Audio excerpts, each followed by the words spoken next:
Right, good evening, everybody, and welcome to our final and last session of this 2020 Vision for the Future. So thanks, everybody, for turning up, and I do apologize for the time change. There was some of you emailed me saying that you wouldn't be able to make it, etc., because you only booked that slot between 2 and 4. So my apologies for that. These things do happen. I had to attend a screening today of a documentary I was in a few years ago, about 5 years ago, called Wills and Toad, which we created as a school resource. It basically looked at the 20,000 year period of Welsh history, basically in 50 minutes. And it was a real good documentary. Those of you who turned up, thank you for turning up and supporting me. The other thing which I want to say as well is that I sent an email out to everybody, and as I've already stipulated clearly, that these sessions I've offered for free, and it's been a lot of work. For each hour that I've given as a presentation, it's approximately 6 hours of study or research. So I'm putting in approximately 12 hours, literally a week, with my busy schedule, with it being Black History Month, etc. So any kind of support that you can give me, I can roll out more and more of these courses, which I'm looking to do. Probably have a break for the next couple of weeks, etc. And then what I'm hoping to do then is offer 2 sessions a month, every month. This is what I'm looking to do, try to increase my profile, etc. So whatever help you can give me, please help me as much as you can financially. And the other thing as well, which I want to emphasize, is for you to support me, to correct me if I make mistakes, to help me, to steer me, to guide me, to assist me, to evaluate me, whatever the case is, because I'm here to learn. I refer to this as teaching and learning, which we should do. And although I'm a qualified teacher, I like to emphasize the fact here that even though I am here to teach, I'm also here to learn, and I'm not ashamed of learning. I'm not ashamed of making mistakes and obviously being corrected as well, because there's a lot of information out there. The new information is emerging, which I might not be aware of. So people who keep me in the loop, I really appreciate that. So this session, we're going to look at the psychological impact of race. It's a little bit all over the place. So I'm going to be looking at maybe 300 or 400 years of history. Sometimes you're going to see something which happened 200 years ago, and then all of a sudden I'll bring you into the modern era. But it'll all marry into one another. I've stipulated clearly that I don't think it's fair for any young children to be watching this, because I'm going to be showing some pictures of lynchings. And what happens is I want most of you to comment in the boxes what you feel, what you think, what type of effect did it have on white people as well as Black people, knowing that this was legally sanctioned by the federal government because they were made into postcards. And even though they're using the federal service, federal service as far as the postal service is concerned, the government the government knew what was happening, etc. So it was clear it was sanctioned by the government. And even though I'm not going to mention her, she needs to be given a shout out, which is Ida B. Wells. This is a Black woman. I think she was born in Tennessee, if my memory serves me right. And she went on a campaign in order to make aware of the truth behind lynching, because majority of the lynchings were staged in the sense where allegations were made up in order to eliminate African Americans or Black people within America. And she even took her sons, or one of her sons, on her campaigns as well. So, she ended up educating herself in elocution, teaching herself elocution lessons, and obviously writing for particular magazines and newspapers in America to highlight the massive effects of lynching that was taking place primarily in the African American community. So any children here, please send them away. The second session will be where the lynching images are going to be. We're going to look at discussions, etc., and try to enlighten ourselves of what was really happening and why things are the way they are in America today. Because some of those people who went to the police force, many of them were actually in these lynching pictures themselves. So you can see they became desensitized to the reality and empathy which was shown or supposed to be shown towards Black people or African Americans. So what I'm going to do, I'm going to make a start.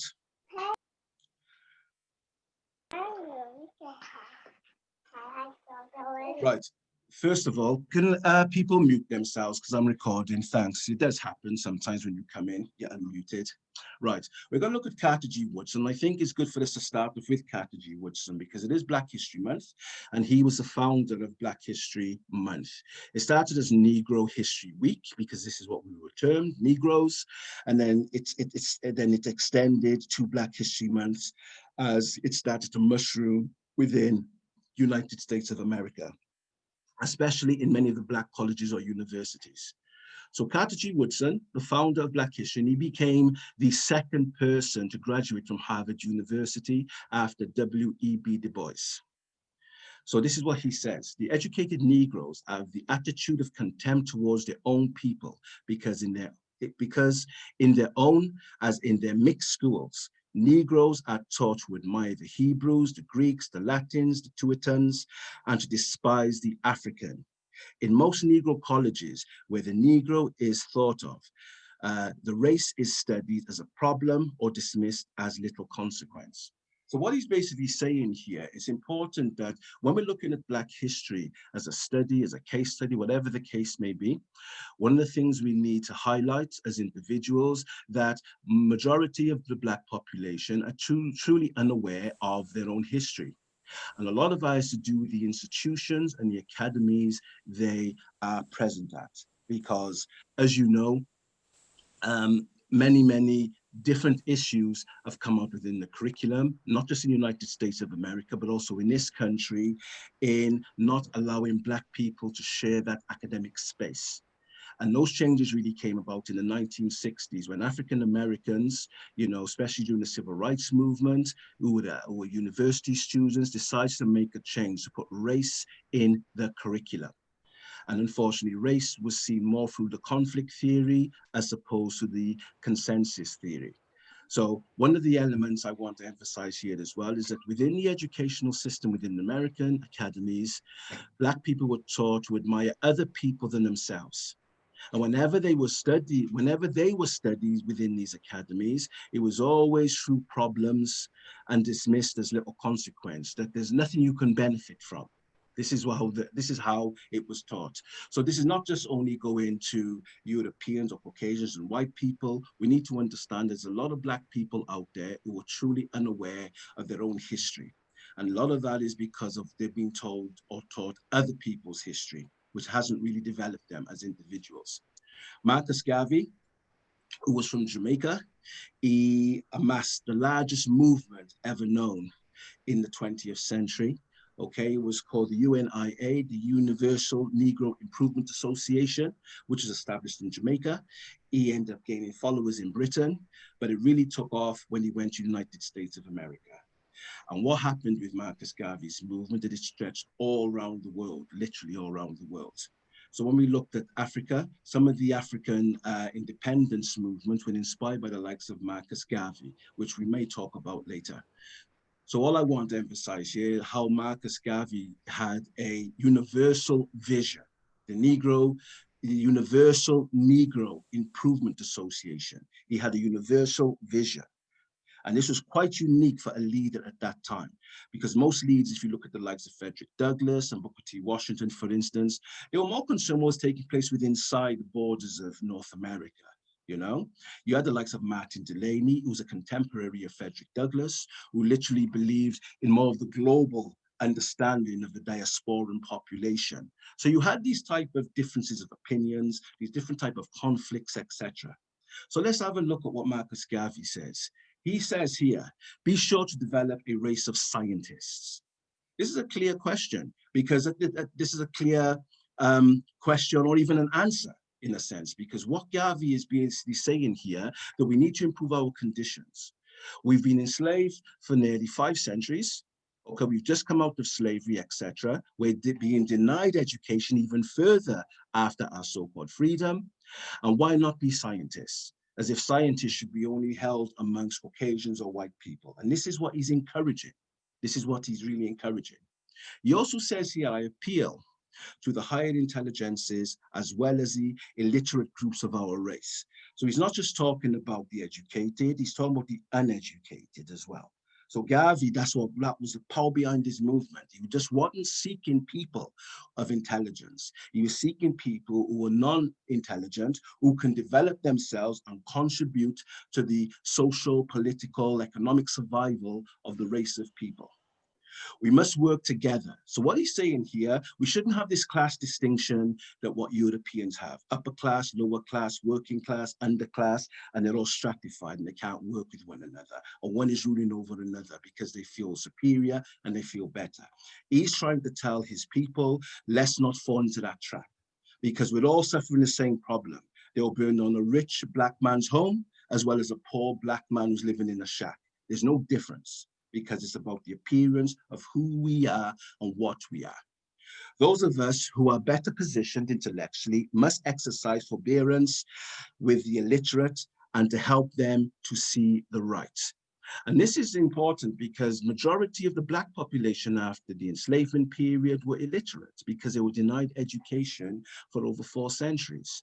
So what he's trying to do, he's trying to bridge this gap in uniting people of different intellectual capacities. This is what Garvey is really trying to do here.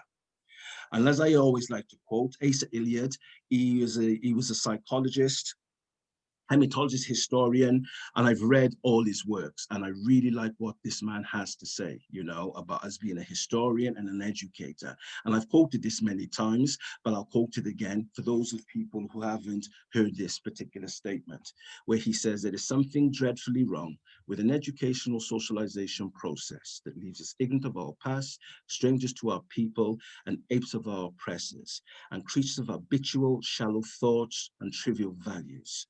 So what is important here is looking at the educational system and the system of socialization. What takes place in the homes? What takes place in the academies? What takes place in all those different other institutions outside the home? So they must collaborate with one another. And if there's a deficit, then it's important that the home socialization takes a responsibility of educating their children. Because if children are not educated, they will end up being ignorant of their past and they'll be strangers to their people, which usually means they're strangers to who they are. In other words, they don't have a strong identity. An identity crisis is one of the main problems in the 20th century with young people. They need to be grounded and centered in who they are and what they can do, and what they should do. This is their responsibility because they are the next generation. And we should not sacrifice our children's education, whereby we send them to other institutions which usually don't like them. And we need to be honest about this. Many of us send our children to school to the same teachers who didn't even like us, or our siblings, or our cousins. But for some reason, we're sending them to these same institutions, hoping for something different to occur. I'm not sure if it was Einstein or whether it was Freud who said that insanity is doing the same thing over and over again, hoping for a different result. This is what true insanity is. If you're going to be treated a certain way by contempt by a certain group of people, be sure that your children and your grandchildren are going to be treated the same. So we have to be careful about what we're doing as far as integration is concerned, because sometimes people don't want you, people don't want us, people don't want to integrate. And that is a reality of society. And you can't blame people if they've been trained to think in that manner. We can't necessarily, even though there is an element of perpetration in causing a lot of Black victims as a result of many things that takes place. The reality is they've been trained in their educational institutions and they've been socialized like that within their own homes. And sometimes even they are ignorant of their own past, and even they are strangers to one another because of the class dimension, because of the gender disparities, etc., which takes place within European communities, not just in Britain, but also in America. So let me just put a little foundation here, I think, which is important as far as what Garvey is saying, because I have talked about this. The Sankore University was the university in Timbuktu, which was founded by a Mandinka woman. This shows that African women in antiquity, they had some level of agency in their spending patterns, in inheritance. And what you find is that they would spend their wealth on the community, not themselves. This is what is important about inheritance and the matrilineal system within Africa, which I've spoken about in the first two presentations. So these were just some of the sciences which were developed in the Sankore University. Okay, we're talking about the 12th, we're talking about the 11th, 12th, 13th century, etc., during the so-called medieval period in Europe. We shouldn't call it medieval Mali because medieval is a concept for European history. And African history is totally different to European history. So when we see things like medieval Africa or medieval Mali, we should disassociate ourselves from these terminologies. It has nothing to do with our own historical experiences. And we should not use other people's interpretation of themselves to interpret our history, which is totally different. So astronomy, philosophy, mathematics, all of these were taught in this university complex. It had a mass approximately between 25,000 to 30,000 students at one particular time.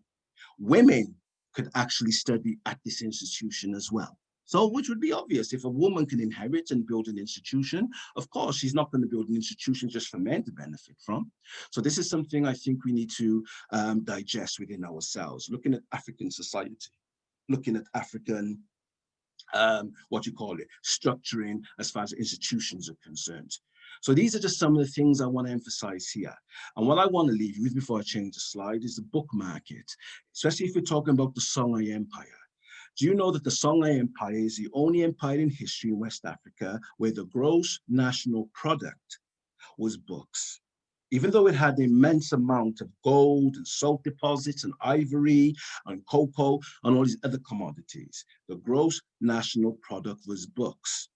So this is important to show you how Africans were educated. And this is one of the reasons why the Europeans targeted West Africa, because they were dealing with educated people.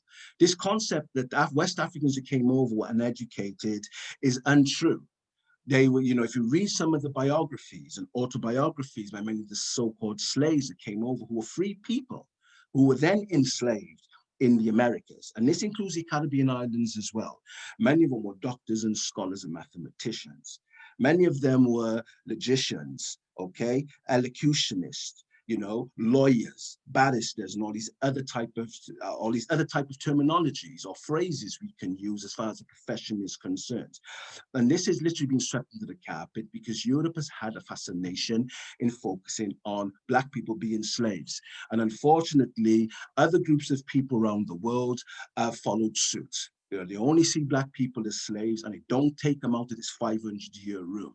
And this is totally unfair, it's totally untrue, and this is to intentionally confuse, which means that all the great civilizational principles that Africans have created or have developed are now being attributed to latecomers in these countries.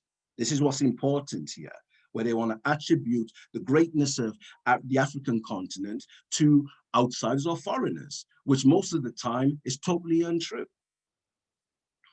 So here's the University of Janneh. This is another major city in Mali, and this is what housed the doctors. Okay, the eye cataracts was one of the main things which was being taken out of the eye round about the 12th and 13th century. This is how advanced these doctors were. Scientists and physicians, they were taking out, they were taking out what you call it, breech babies, okay, in the 12th century, in the 13th century in Mali, okay, with both mother and child surviving the operation.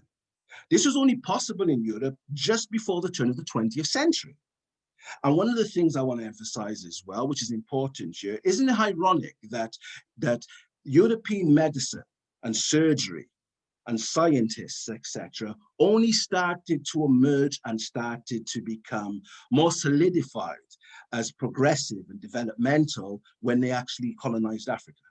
Isn't it amazing that's when it happens? It didn't happen until they colonized Africa and other places as well, because of what the Moors had written. The Moors had written, you know, treatises on medicine and physicianry, etc., for over 800 years in Europe. And it even goes back even further than that. So the reality, we're dealing with a people who's now going to be subjugated to a pariah status within the Western world. So let's have a look at what takes place. For the People was a TV program which was shown in the United States in America in 1986. And this was really next to the Cosby Show. It was the first time that Black people are beyond the Cosby Show now. It's the first time that Black people started to see heavyweight scholars who were basically scientists and doctors and historians and archaeologists and Egyptologists, and sociologists would come upon this show with Middleton, and they would discuss their particular profession. And Frances Cress Welsing used to say that when she was dealing with mental health issues within the Black community, she would tell them to watch this program. And sometimes their mental state would change because they were seeing positive images of themselves coming from the screen. So this is what we have. So the more positive images you see, is the better you feel about who you are, what you are, and where you are. This is really important. And this is what will bring about ontological securities. Okay, your being in the world, you feel secure of who you are in the skin that you're in and outside in the environment, no matter which area or social space you occupy. This is what this is about. So this is one of the questions he asked Asa Elliott. Okay, Dr. Elliott, as a psychologist and historian, what does it mean to be Black in America from a psychohistorical perspective? This is a question that Middleton asks Asa Elliott. Asa Elliott replies with this: well, you have to realize that slavery had two components. One was a physical component and the other was mental. And the physical slavery always had to be backed up with mental slavery. Mental slave was achieved, or slavery was achieved by slave masters deliberately calculating to do several things. One was to destroy the memory of the people to be enslaved, or else physical slavery would not stick. The other was to destroy the sense of group identity, or else unity was possible. Unity would be possible, obviously, and slavery would be very difficult. So there's a couple of things here I want us to look at what Asa Elliott's saying. He's talking about the physical and the mental aspect of slavery, because this is how you create a slave. We looked at determinism last week, where groups of people will come together to socialize people into being inferior to them and taking on a particular knowledge which will not make them grow physically, mentally, emotionally, psychologically, economically, and any other thing you can think of. This is what this is about. And Europeans who took so-called free people to the New World to become enslaved, they never believed for 1 minute in the 400 or 500 years that enslavement went on, that Black people would be free. Just imagine this. They never believed that Black people would be free. They never thought that the slave trade would be abolished. They never thought for 1 second that slavery would be abolished. They never thought that Black people would be integrated in society. The way that the Western world was created after 1492, Europeans never believed in the equality of dark-skinned people. And this is why there's a lot of antagonism that is taking place within the Western world. And when I talk about the Western world, I'm talking about the two English-speaking nations, which is America and Britain, because they are cousins to one another. The Anglo-Americans are the Anglo-Saxons of this country and the Celtic people from this country. This is true. We know this. Their roots are in Wales and Scotland, Ireland, as well as England. And the people who were brought over to the Caribbeans and to Americans and to this country as slaves all came from a similar region, which was in West Africa. So there's a relationship that we have collectively with people in the Caribbean, whether we're Black or white, people in America, and us who are living in Britain. So Asa Elliott goes on to say even further, the other was to destroy the ability of people to practice their cultural forms, because cultural forms, when practiced together, is another way of producing identity. So this is why you were stripped naked, or we were stripped naked to come over here to break group identity.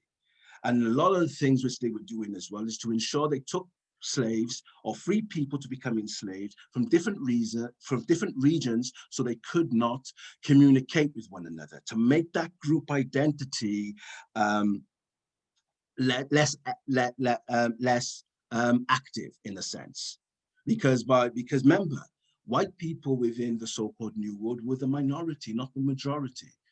Yeah. In some cases, if you look at some statistics, where depending on the era and which country, sometimes Black people were 5 to 1. five blacks to one white person. So they had to control the minds of people. This is what we have to acknowledge here. So it's important for them to keep order in order for them to maintain an element of hegemony so they can maintain a high status within the social ladder as far as economics is concerned. Okay, which reduces resistance. So when identity increases here now because of a group identity, it produces unity, which produces resistance. So groups of people are going to resist against enslavement. They're going to resist against pariah status within society. So we have to understand the reality of keeping blacks in that position which they were. This is why education was forbidden. Another is to control the socialization process. This is the process in which we are educated.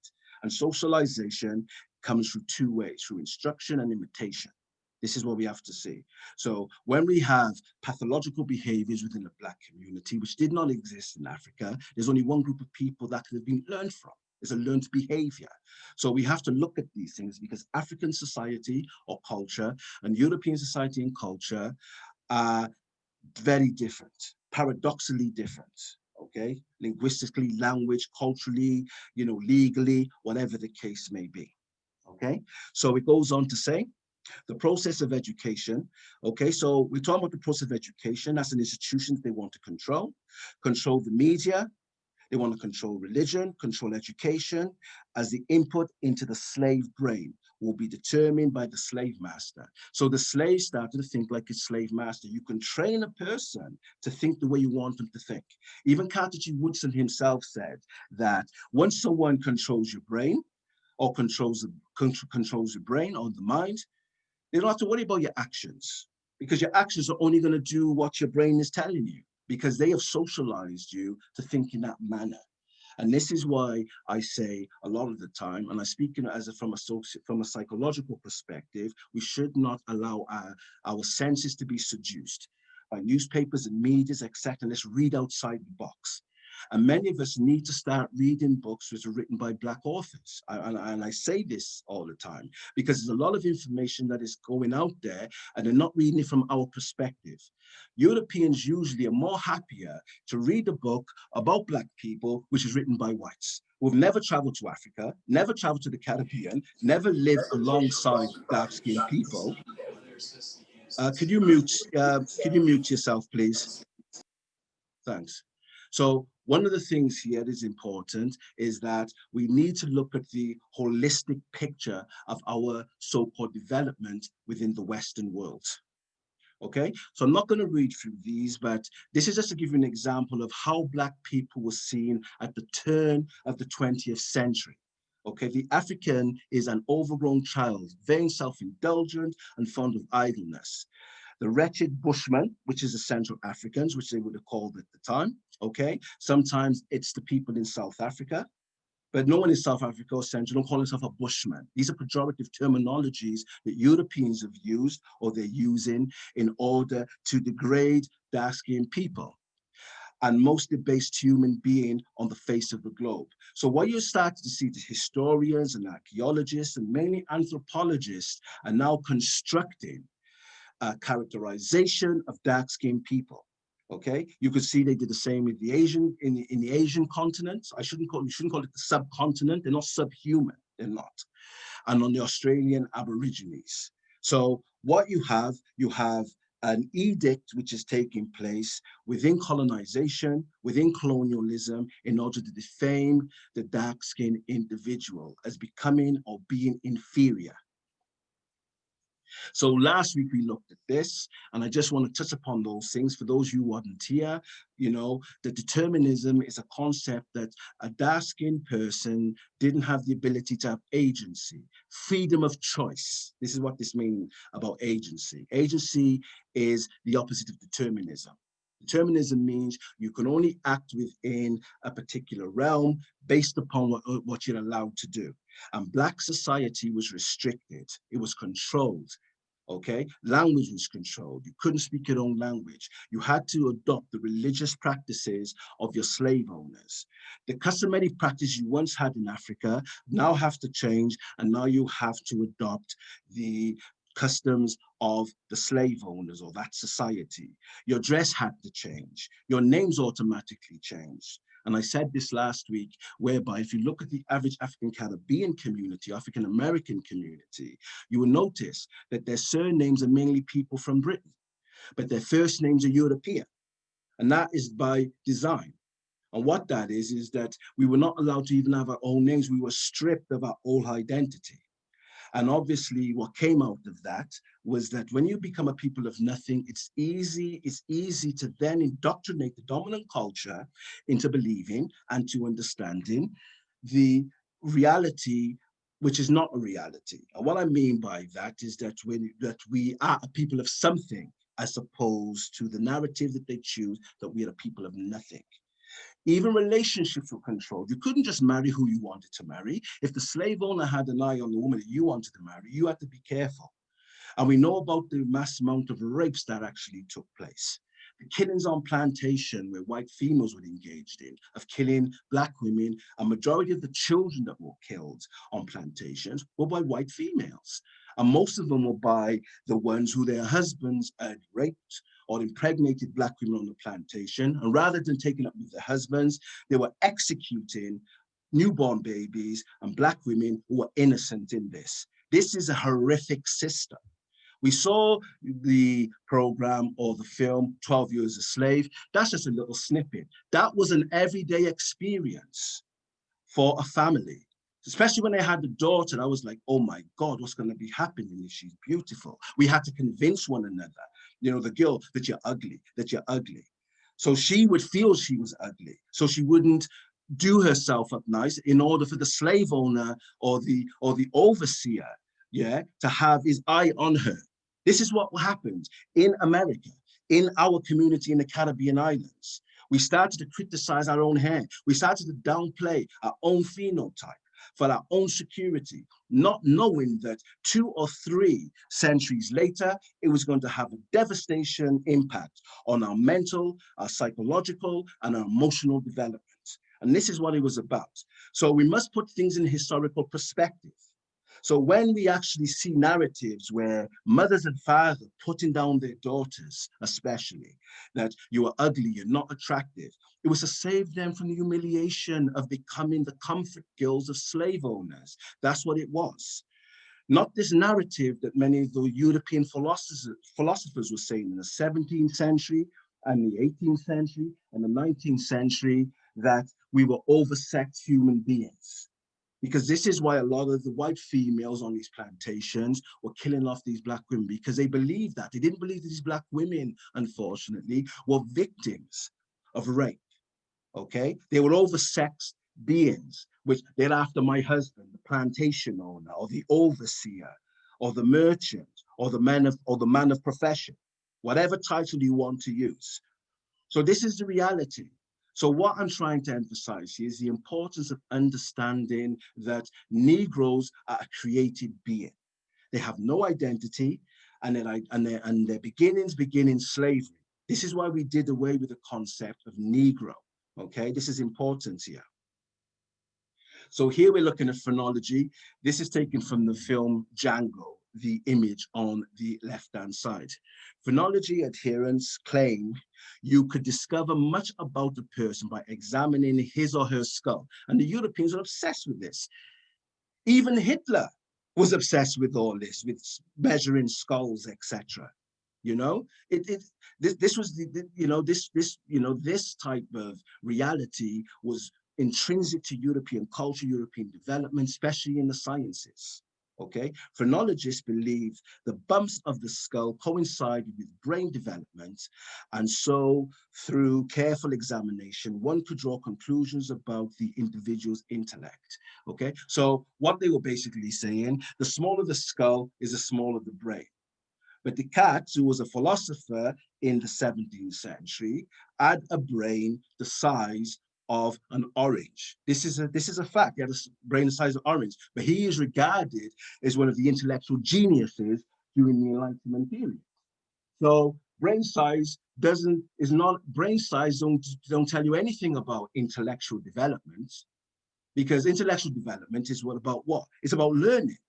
Once you're learning and you retain information, etc., you're a developing individual. But they thinking that because you have a small skull, you have a small brain, but this was not the case. All brains approximately are similar sizes. So the skull does not determine a size of a brain. This is important here, but this is what phrenologists were saying, especially in the 18th century, mainly in the 19th century through to the 20th century. They became fascinated with this. And W.E.B. Du Bois talks about this in his book, Souls of the Black Folk.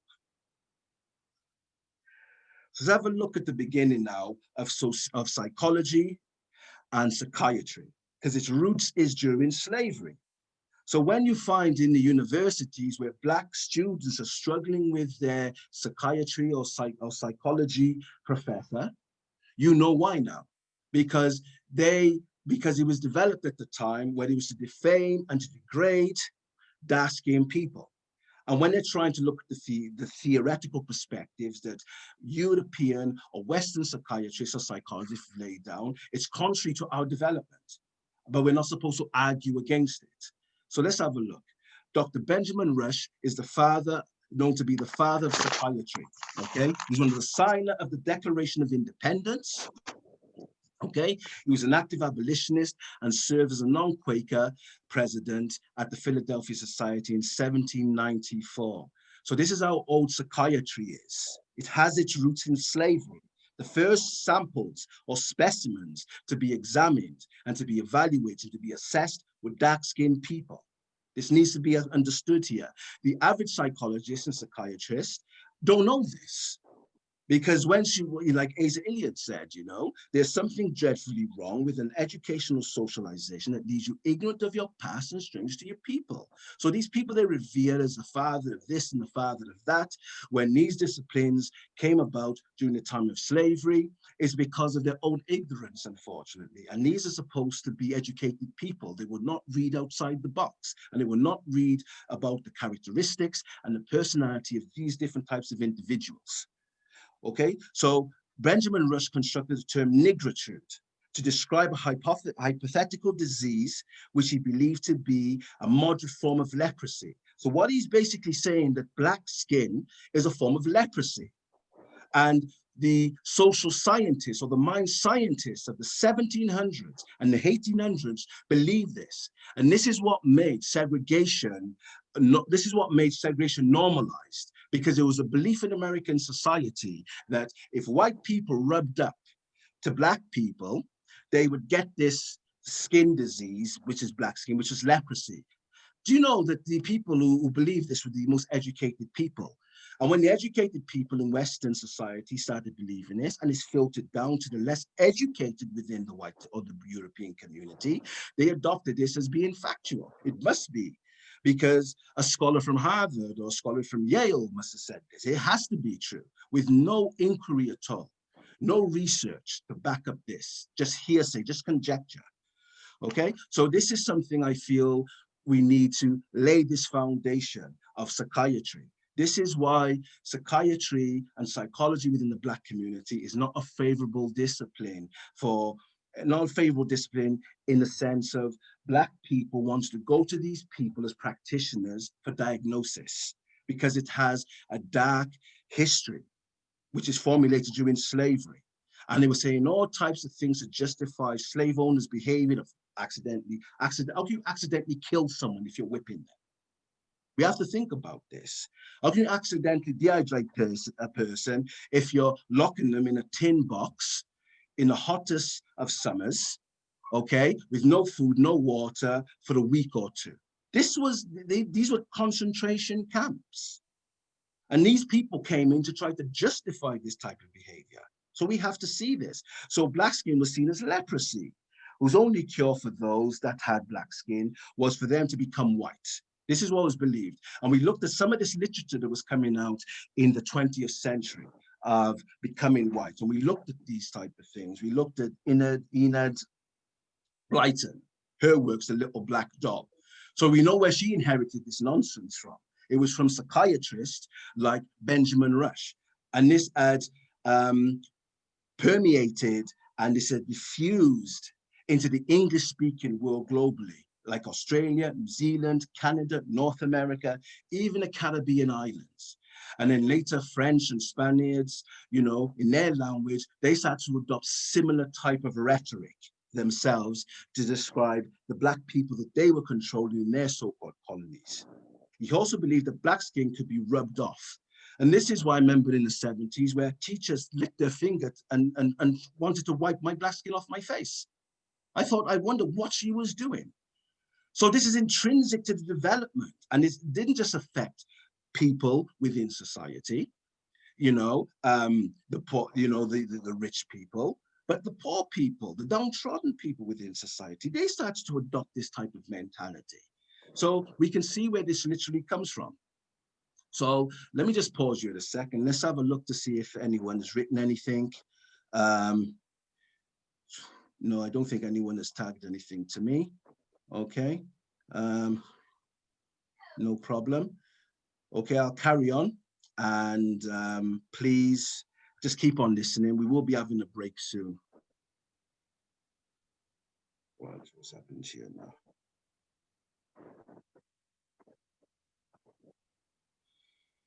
Then we got the likes of Samuel Cartwright, okay, who came up with the concept drapetomania.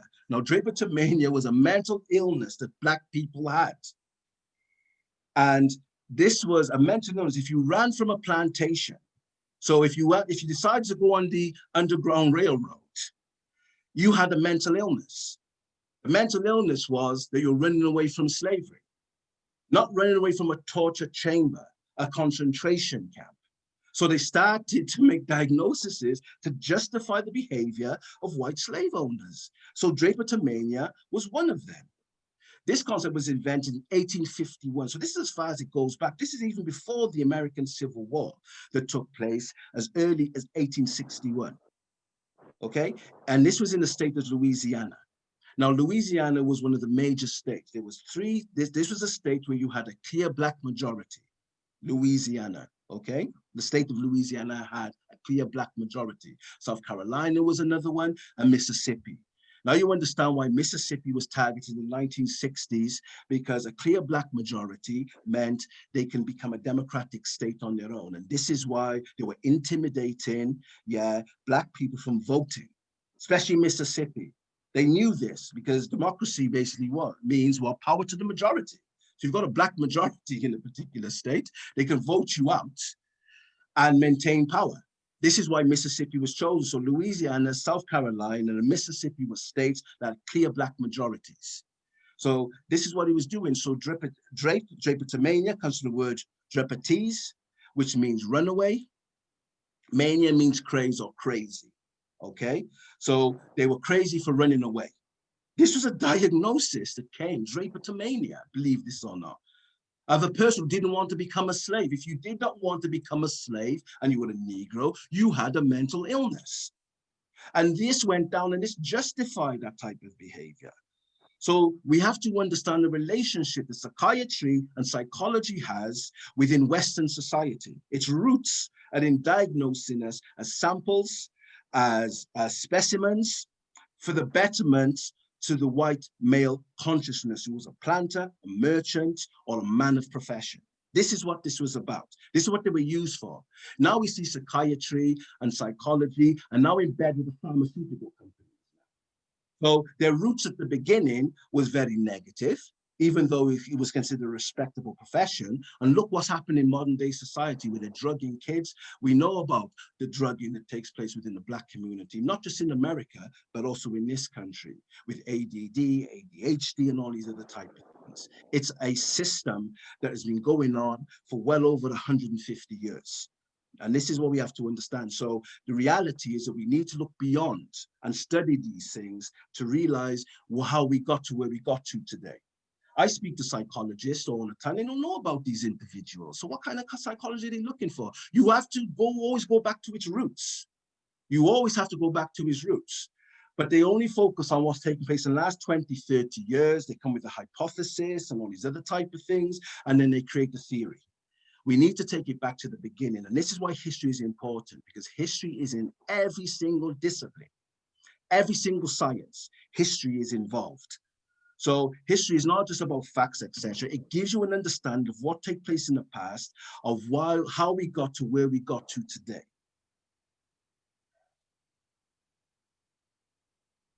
Right, so Samuel Cartwright, this is what he comes. He came up with a concept called dysesthesia ethiopica or Ethiopis, impaired sensation. This is another diagnosis that they're making on slaves.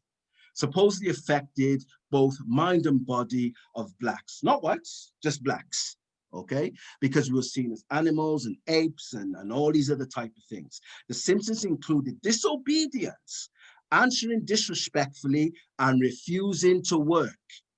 This is a mental, if you refuse to work, you have a mental disorder, according to this diagnosis, dysesthesia Ethiopis or Ethiopica.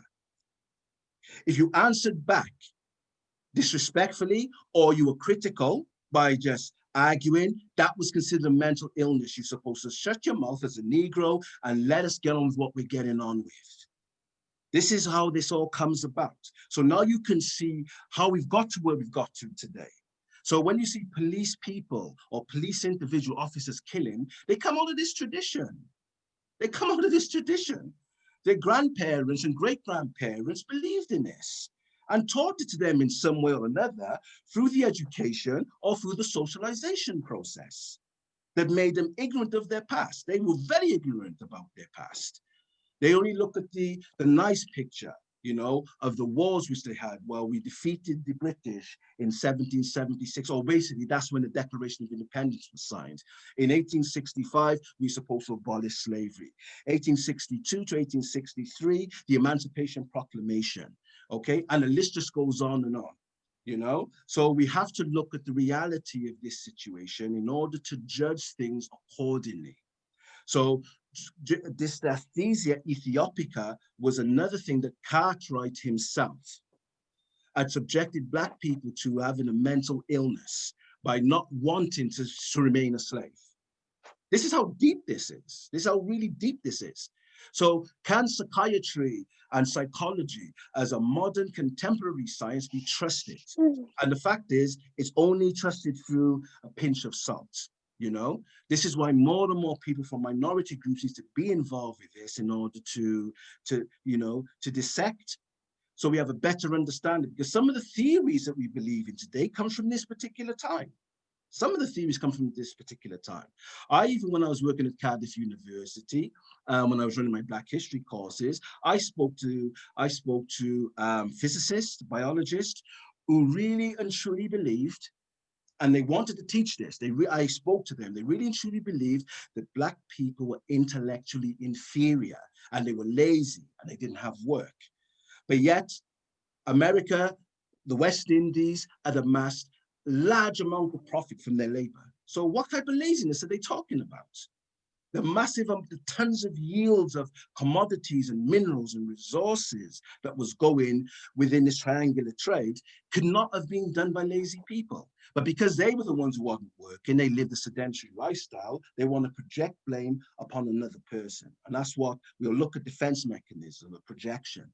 When a person not happy with what they're doing, they know they're guilty for doing it, they'll project it onto someone else. And that's exactly what they did. The cure for this condition was hard work or hard labor. So if you had dysesthesia Ethiopica or Ethiopis, and you were disrespectful or refusing to work, okay, or you were disobedient, okay, you had to work harder. This was the cure. This is what was believed at the time, you know? And it's amazing how many people who come after this era still believe this to some extent. Maybe not as much, okay? But the reality is these were the so-called doctors of the mind who were making ridiculous diagnosis, not doing any form of study at all. Most of these didn't even see Black people or lived in close proximity with them to examine them. This is just rhetoric. So this is taken from the film Django. This is a typical case of dysesthesia Ethiopica, okay? This is only a flashpoint within the movie, But this is what this was about. This woman had a mental illness. She was trying to run away, her character, okay? So let's have a look. This is a cure for drapetomania as well. So what was believed with Samuel Cartwright, yeah, whipping the devil out of them. So if a person had drapetomania, okay, or dysesthesia ethiopica, you whip them, okay, to make them better. You tear their back to pieces. This comes out of early psychology and early psychiatry. This wasn't politicians who came up with this. Men, people from the legal profession, okay? These were so-called mind doctors of the 18th and 19th century that came up with these type of things to whip their devil out of them. They're possessed by the devil, because having a mental illness during that time meant that you were possessed by the devil. So we can understand how this actually came about. And then obviously they would get even upset, because when the person can't work no more because they've torn their back to pieces, sometimes limbs, the arms are ripped out of his socket because of the size of the whip which was being used. This is an insane system which people want to support and have likes of Colston and Picton and all these other individuals as honorary individuals within their society, so they can admire, not looking at the dark side of these people's belief towards human beings who are subjected to becoming animals in the eyes of white supremacy. And like I said, white supremacy is not a term that Black people coined. The term white supremacy came out after 1865 by the Ku Klux Klan. Of whites being superior in a land they now have to share with their so-called former slaves. From as early as the 1850s, psychiatry, which was in bed with the plantocracy. So now the psychiatry is in bed with the pharmaceutical companies, yeah? 150 years ago, they're in bed with the plantocracy. So they've changed their thing, because the plantocracy don't exist no more. They don't earn the type of money they used to. Pharmaceutical companies do. So you find the psychiatry is now sided and aligned itself with the pharmaceutical companies. Okay, and it also goes on justify the physical abuse of Black people as a solution to eradicate or to reduce the psychological or physical ideals of abandoning slavery. And what I mean by that, if you had the belief you did not want to be a slave, it was considered a mental health, a mental illness, a mental disorder, and you had to be corrected. This is what known as correction, whipping you. And this, whipping you at your back was one form. Sometimes they would tie you to the floor and whip you in the front, sometimes strip you naked. And this was all justified by the diagnoses, as well as the so-called prognoses, by the mind engineers of the time. This is the foundation of psychiatry and psychology. So this is in Jamaica. So what I'm trying to show you is the torture chambers of slavery, okay? And the reason why Black people had to resist this system, it was destroying people, destroying families, destroying individuals, psychologically, mentally.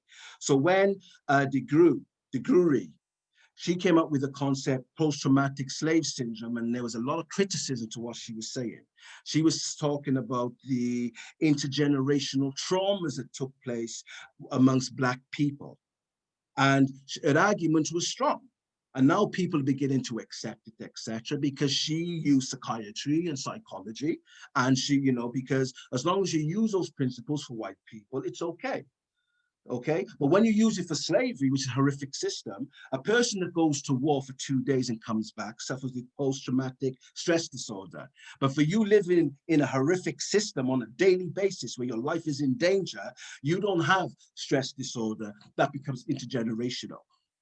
And that was an argument, and it's a strong argument for us to understand what Black people in the Western world, in Britain, in the Caribbean islands, in America, have gone through. Because we've been diagnosed not in a healthy manner. We've been diagnosed to be criticized, to be defamed. That is what's taken place with early psychiatry and psychology.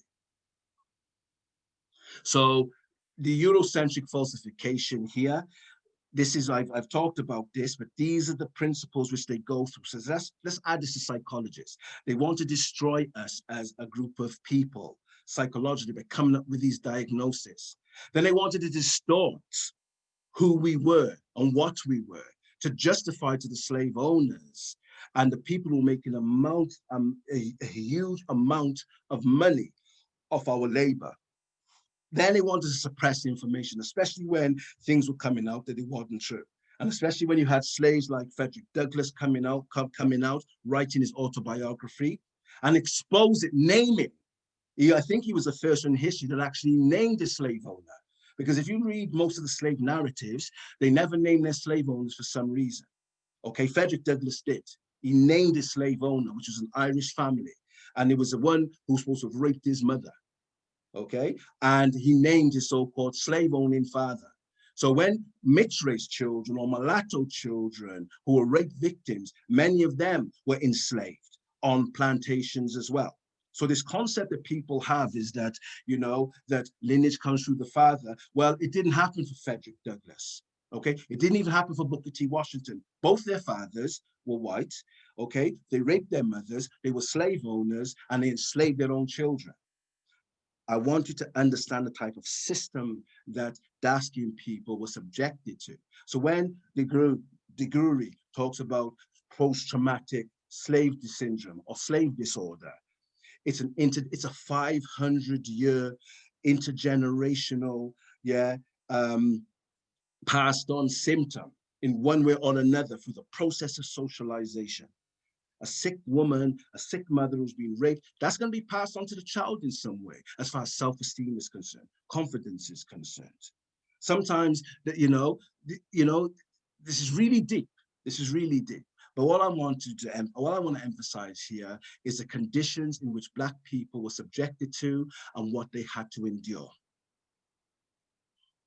So let's have a look at these. We'll be having a break within the next 5-10 minutes. Okay, so let's have a look what Charles Montesquieu, where this element of what you call it now, philosophy now, digs in. So you don't have just psychiatry and psychology. You got philosophy. Yes, last week I talked about anthropology. All of these disciplines were found during the enslavement period. So you will find, if you study these disciplines' roots, you'll find they have very little good to say about dark-skinned people. So here, Charles Montesquieu was considered one of the top people of the Enlightenment period, refers to us as these creatures. We're animals, not even humans at this time. This is philosophy. And these men are studied at the universities. And the students are never shown this part of their evil intent. These creatures are all over Black with such a flat nose. So this is ridicule now. We're Black, we've got a flat nose. Okay, once you say it long enough, etc., it becomes derogatory, it becomes negative. Okay, so this is what happens, and this is why many people. So so all this actually shows that when you go on about the same thing all the time, people end up having inferiority complexes. And Michael Jackson is a prime example of this tradition. Okay, these creatures are all over Black with such a flat nose that they can scarcely be pitted. In other words, you can't tell them from one another. They all look the same. They all look the same. It is hardly to believe that God, who is a wise being, should place a soul, especially a good soul, in such a Black, ugly body. This is philosophy. This is what came out of philosophy, the love of knowledge to deprive and to degrade people of color. Okay, so what I'm saying is they're all working together, the plantocracy, psychiatrists, psychology, okay, anthropologists. They're all putting their little bit in there. So when Stuart Hall talked about the floating signifier, that race is a floating signifier, each discipline has something to say about race, especially when it comes to dark-skinned people, which is always a pariah at the bottom, it's always subordinate, and it's always looked upon less than. Then you got the likes of David Hume. We're talking about the 18th century. Okay, so this is going to be practical examples, and he attacks our minds and our physicality. There never was a civilized nation of any other complexion than white, nor even an individual eminent either of action, behavior, or speculation, mind thinking, cognition.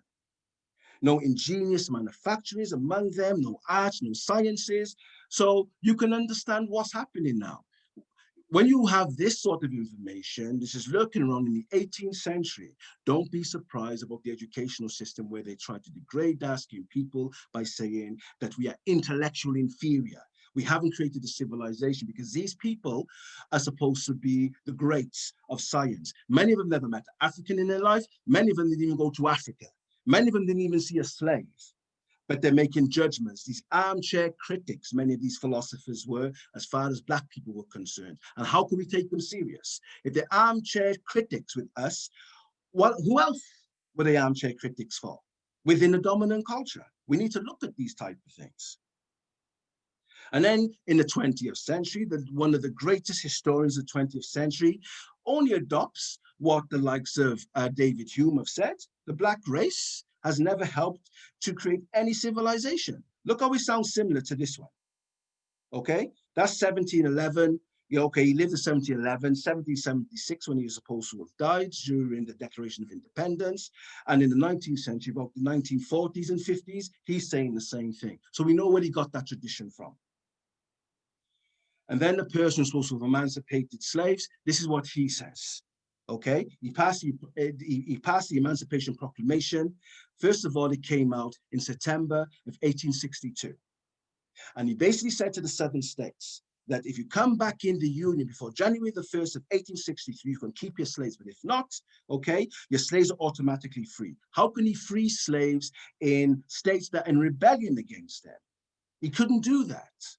And this is what he says. It's a long thing. I may shorten it, but I may read through it all. Let's see what happens. I'm not, nor ever have been, in favor of bringing about social and political equality of the white and the Black races, that I am not, nor even have been, in favor of making voters and jurors of Negroes, nor of qualifying them to intermarriage with white people, and wish to say in addition to this, that there is a physical difference between the white and the Black races, which I believe will forever forbade the two races living together in terms of both political and social equality. Well, he was right here. We look at what happened to George Floyd and all these, Trayvon Martin and all these different individuals. Even Black women have been shot indiscriminately by police, So what I'm trying to emphasize here, this is intrinsic to the American mentality. What makes it sad is that if you read Nancy Hanks was Abraham Lincoln's mother. She was a Melungeon. She's actually related to Tom Hanks, the actor. Okay, many people may not know that, but Tom Hanks, the actor, is actually related to Abraham Lincoln, but Nancy Hanks is his mother. And she said that Abraham Lincoln's father was a slave. Abraham Lincoln's father was a Black man. This is what she says. And if you look at the party, the Democratic Party, I think it's the Democratic Party.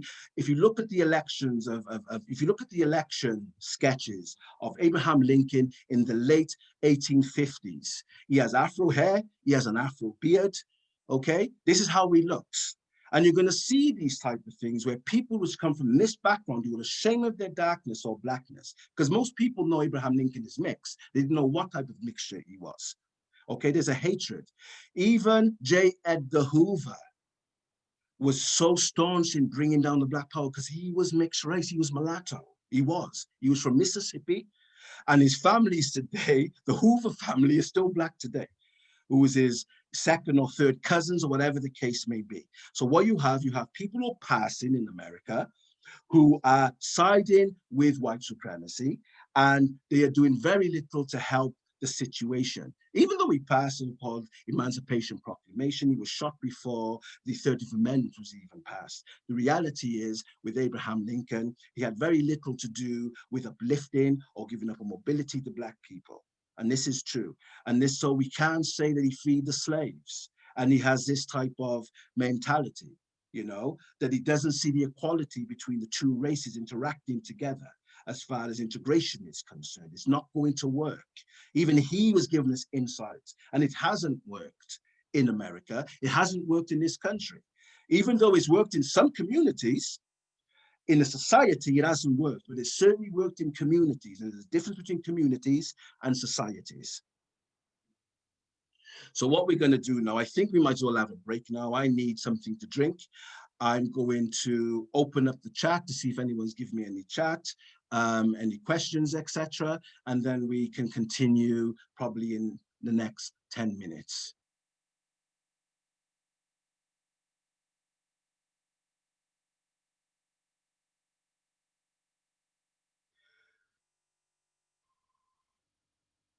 But what I'm going to do, I'm going to pause this and then, right. So thanks everybody. Welcome back to the second part of this presentation. Like I said, there are some horrific images, etc. So, that's why I kept the psychology part for last, because I wanted to try to develop you over the last 3 to 4 weeks with images within your mind. So when you did see it in front of you, you wouldn't be as so shocked, because I know some of these images, maybe some of you've never seen. Now, this was taken from the film Django. Okay, this was taken from the film Django with what you call it, Washington. I can't remember the first name, Washington, and Jamie Foxx. Okay, this was a Quentin Tarantino film. Okay, slaves that ran away from their slave owners were considered to be mentally insane and ungrateful savages. So these are just some of the things. I'm not going to read through them all, but this is just reinforcing some of the things I said. I may have gone a little bit ahead of myself, but this is just talking about this is just mentioning some of the things I would have said earlier. When slaves were caught by dogs and slave trackers, they would dish out their own sadistic punitive punishments. One common feature was the severing of the runaway's ear and feeding it to the dog. And not just that, they actually castrated a person and feed that to the dog. This is how horrific this system was. Okay, it's really horrific.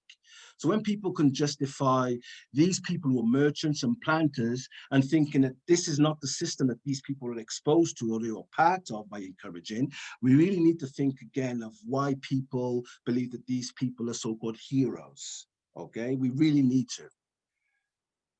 So this is taken from the film Django again. Okay, this was a small clip in Quentin Tarantino's film where she's being branded. Okay, so you've got branding in the face. Okay, branding in the face if you ran away, the cutting off of an ear, public bareback flogging.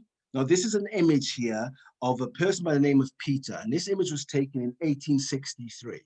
And you can see how his back is being torn away. And that's probably through drapetomania, dysesthesia ethiopica.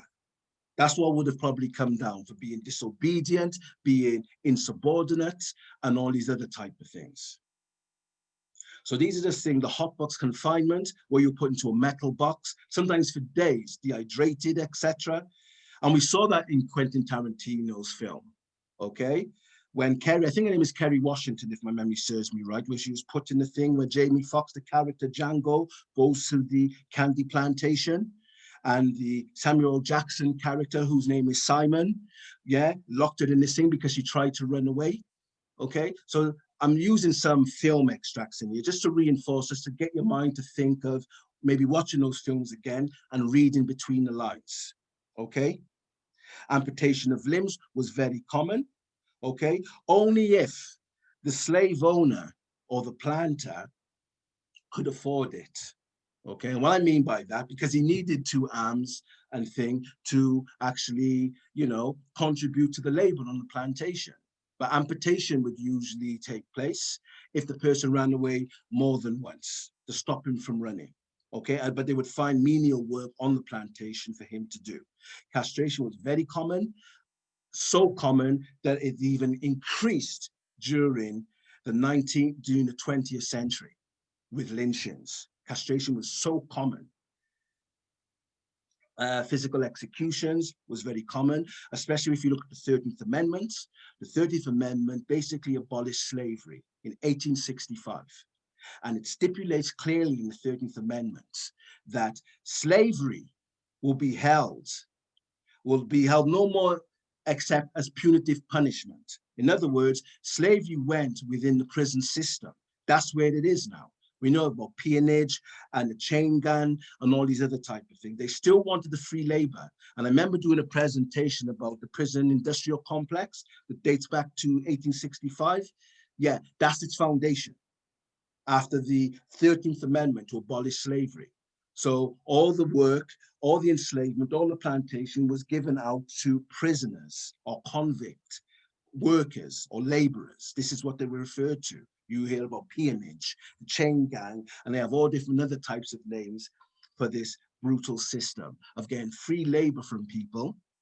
And we see the prison system working alongside the banking institutions and all different types of things. It's just a corrupt system. And honestly, the foundation of the system is corrupt to the core. It's unfortunate that many people work into the system who have good hearts and have good intention, but its roots are too deep, sunk into negativity and exploitation. That's the unfortunate reality of the system within the West. So this is taken from the film Django again, Captured Slave. Remember when Django decides to run away, etc.? So yeah, this is taken from Beth Day, Sexual Lies Between Blacks and Whites. Okay, this is page 69. Okay, the examination of the way in which lynchings, yeah, were conducted suggested an overriding sexual theme. They were obsessed with sex, maybe because of sexual deprivation at the time, because you weren't allowed to fornicate or commit adultery, you had to get married and all these other type of things. But they had a heyday during slavery because sometimes young Black or mulatto girls would be used in order for him to sow his so-called royal oats. This was a reality at that time. Okay, so castration, sexual mutilation, and sexual torture were common components, no matter what the alleged crimes were. So this is important here. So sometimes accusations would be given towards dark-skinned people, and there was a fascination. And what used to happen is, when I've read some of these biographies of many of these white women in the southern states, as well as in the Caribbean islands, where there was this belief that dark-skinned men had large genitalia, and this was an envy towards white men. And this is why a lot of the white men, when they used to capture a lot of slaves or freedmen or whatever the case may be, would go for their genitalia because of this inferiority complex which they had. And there's a lot of scientific books that talks about this type of, fascination with the genitalia within the Western world. Okay, we've had our break, okay, so I can carry on. So let's have a look at more of the modern era now. So Clark and Clark in 1939, I think I may have discussed this before, but it's beneficial if those of you who weren't here will listen to this. They came up with a doll study. Now, in the first week, I talked about Enid Blyton, who basically wrote the doll, the little black doll, which was first issued in 1937. 2 years later, this study came out, because what they were doing in Britain and America was that when they were demeaning Black people, they started to attack children in their living by hiding behind so-called toys. Yeah, the little gollywogs. Yeah, the three little niggers, the little this and the little that. It's clear they were talking about children, but they were trying to make them out to be toys. That's how so-called clever they thought they were trying to be.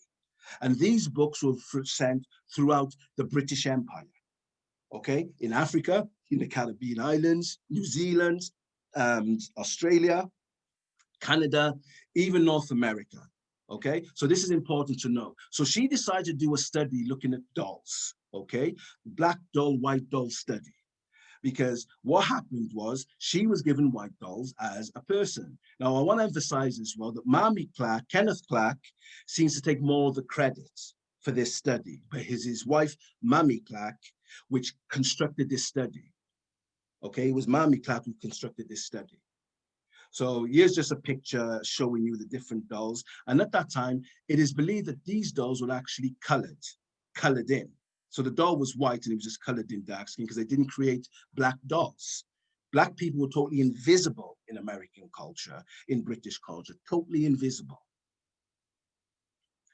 So let's have a look at some of the questions. So these were just some of the questions which was asked to some of these Black kids, which actually caused them to have inferiority complexes about who they were and a dislike to their culture.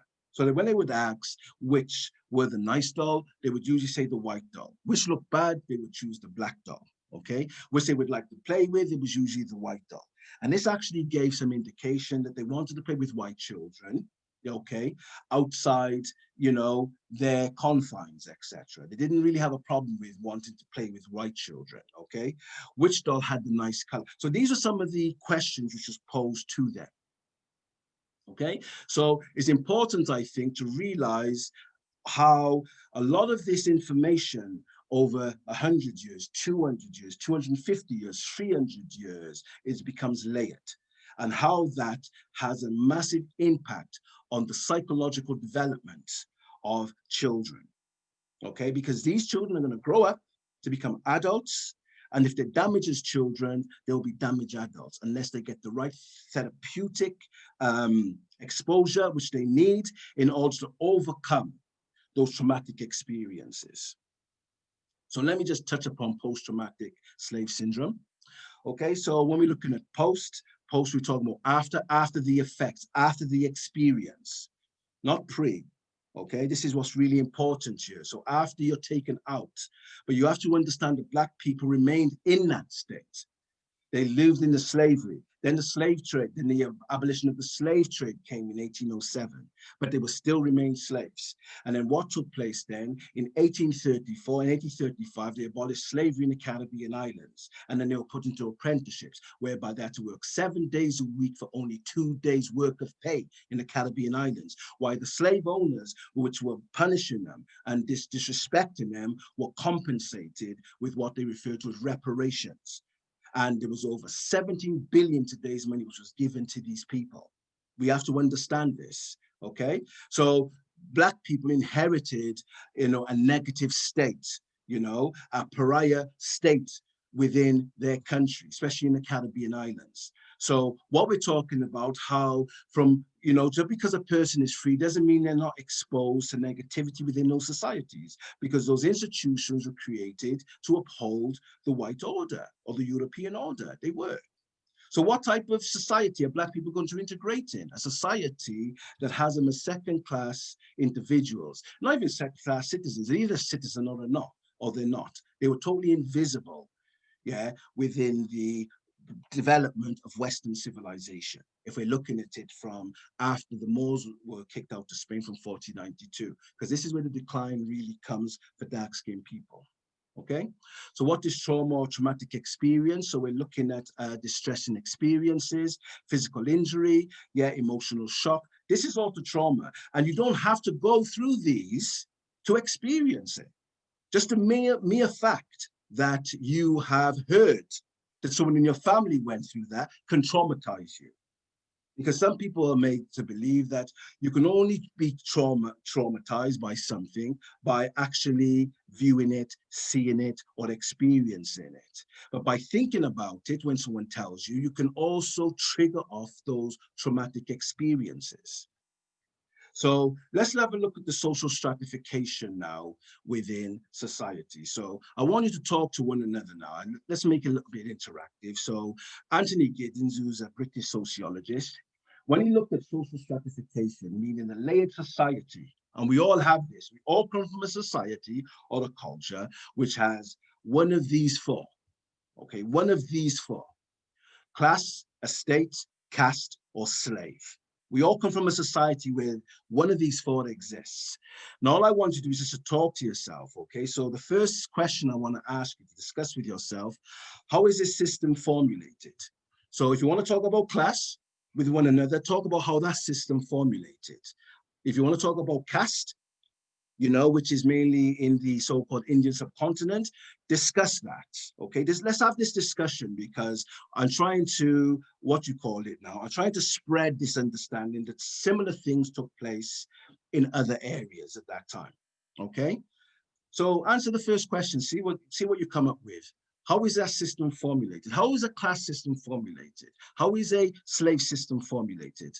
Let's answer that first question, and let's make it interactive, and let me read it out and see what happens.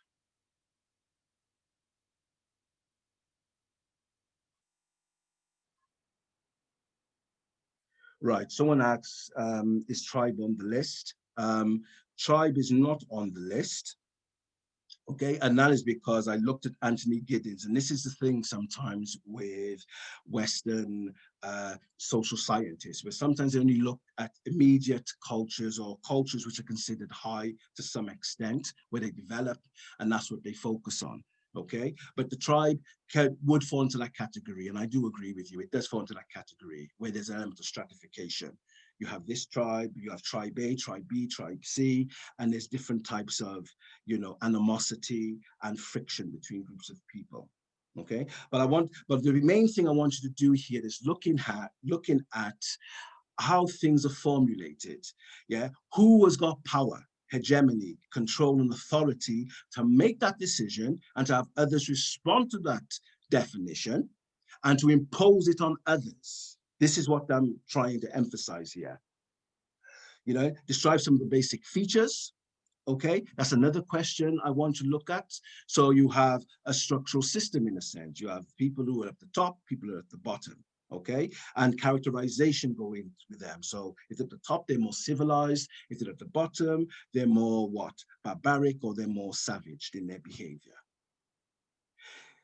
Is there a chance for upward mobility if you are at the bottom of these stratified societies? So if you're an underclass, can you make it to upper class?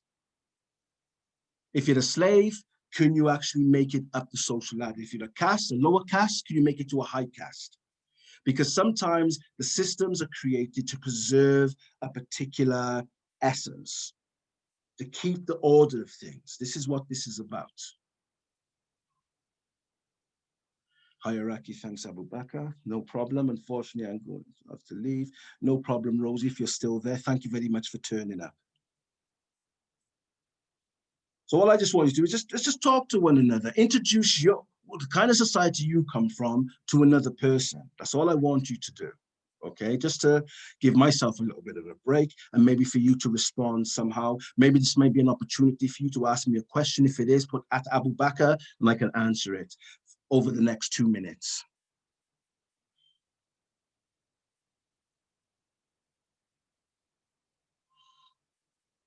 Okay, the system is created to serve those who created it. This is so true. This is so true. Okay, and that's where preservation comes into being. People don't put a system together for it to fall apart. They put a system together for it to be preserved and to be upheld. In British society, class and caste is the main social stratification, and that's true. So we need to look at that. So when we look at caste, class and caste, okay, it is a social stratification, which actually is practiced on a daily basis. Okay, it may be practiced in a pervasive manner, or more whispered manner, but it still exists, and people function within those parameters. Because what I'm trying to show you is about, we're looking at post-traumatic slavery, etc. We're talking about how people have a particular mindset after the so-called experience is over, what is left in their mind, and why they perpetuate the same thing as if it's okay to do. Because some people are comfortable with upholding the status quo. Other people are trying to change, but they don't have the mental capacity to do so. Okay, so I think, okay, there's a bit of interaction there. No problem. Right, let me go on to the next slide now. Right, so forms of segregation. So Van den Begier, he says 3 different types of segregations, okay? So he talks about micro-segregation, which is very much within the American South, which would be known as Jim Crow. Meso-segregation, which is very much to do what takes place in America, the American projects and townships, like which took place in South Africa. A macro segregation was more of the reservations with the Native Americans, Indians, etc. Okay, so I'm just giving you an idea of what this is all about. Separating, stratifying, making unequal members of society. So certain people have, so where resource allocation is concerned, the best resource is given to those who are the hierarchical structure, and the least or the worst is given to those who are at the bottom of the hierarchical structure. So you can see with reservations, say for instance, the land was stolen off the Native Americans. They were put on reservations, which are not hotels, because when we say reservations today, we're thinking of hotels. It wasn't hotels, they were concentration camps. And the reality is, if you look at the early works of the Nazi Party, they borrowed heavily from the American segregation system and enslavement system. They did. Madison Grant was his book, The Passing of the Great Races, I think it was called, was the Bible for the Nazi Party. So that's where Hitler got his ideas from. The Nazi Party got their ideas from. And all what happened was they started to use the same system they used for what blacks were using to whites. They started to use it for themselves. So sometimes these things happen. When you try to confine something within a society or in a country, it comes back to visit those same people in their own enclaves within their own land. And that's how the Second World War came about. Because it was about race, racial superiority. That's what the essence of the Second World War was about. If you really look at it, it's about, but it was about different type of Europeans who were superior. You had the Nordics or the Aryans, the Mediterraneans, and the Alpine races. There were three races, according to their definition, where the Aryans had to be up top. The Mediterraneans came in, which was like Hitler, with Mussolini, but he tried to convince the Italians that they were Aryans, which was quite strange to them. They always saw themselves to be Mediterranean, and they had some relationship for thousands of years with Africa and the so-called Middle East. So we're just moving on now. So we're looking at the different forms of slave systems over the week. I've already talked about this. The mechanics were the people who were your skilled workers. Yeah, they were the people who built the houses. They were your engineers. They were your blacksmiths, your silversmiths, the ones who created the carts, etc., etc. The tailors, whatever the case may be.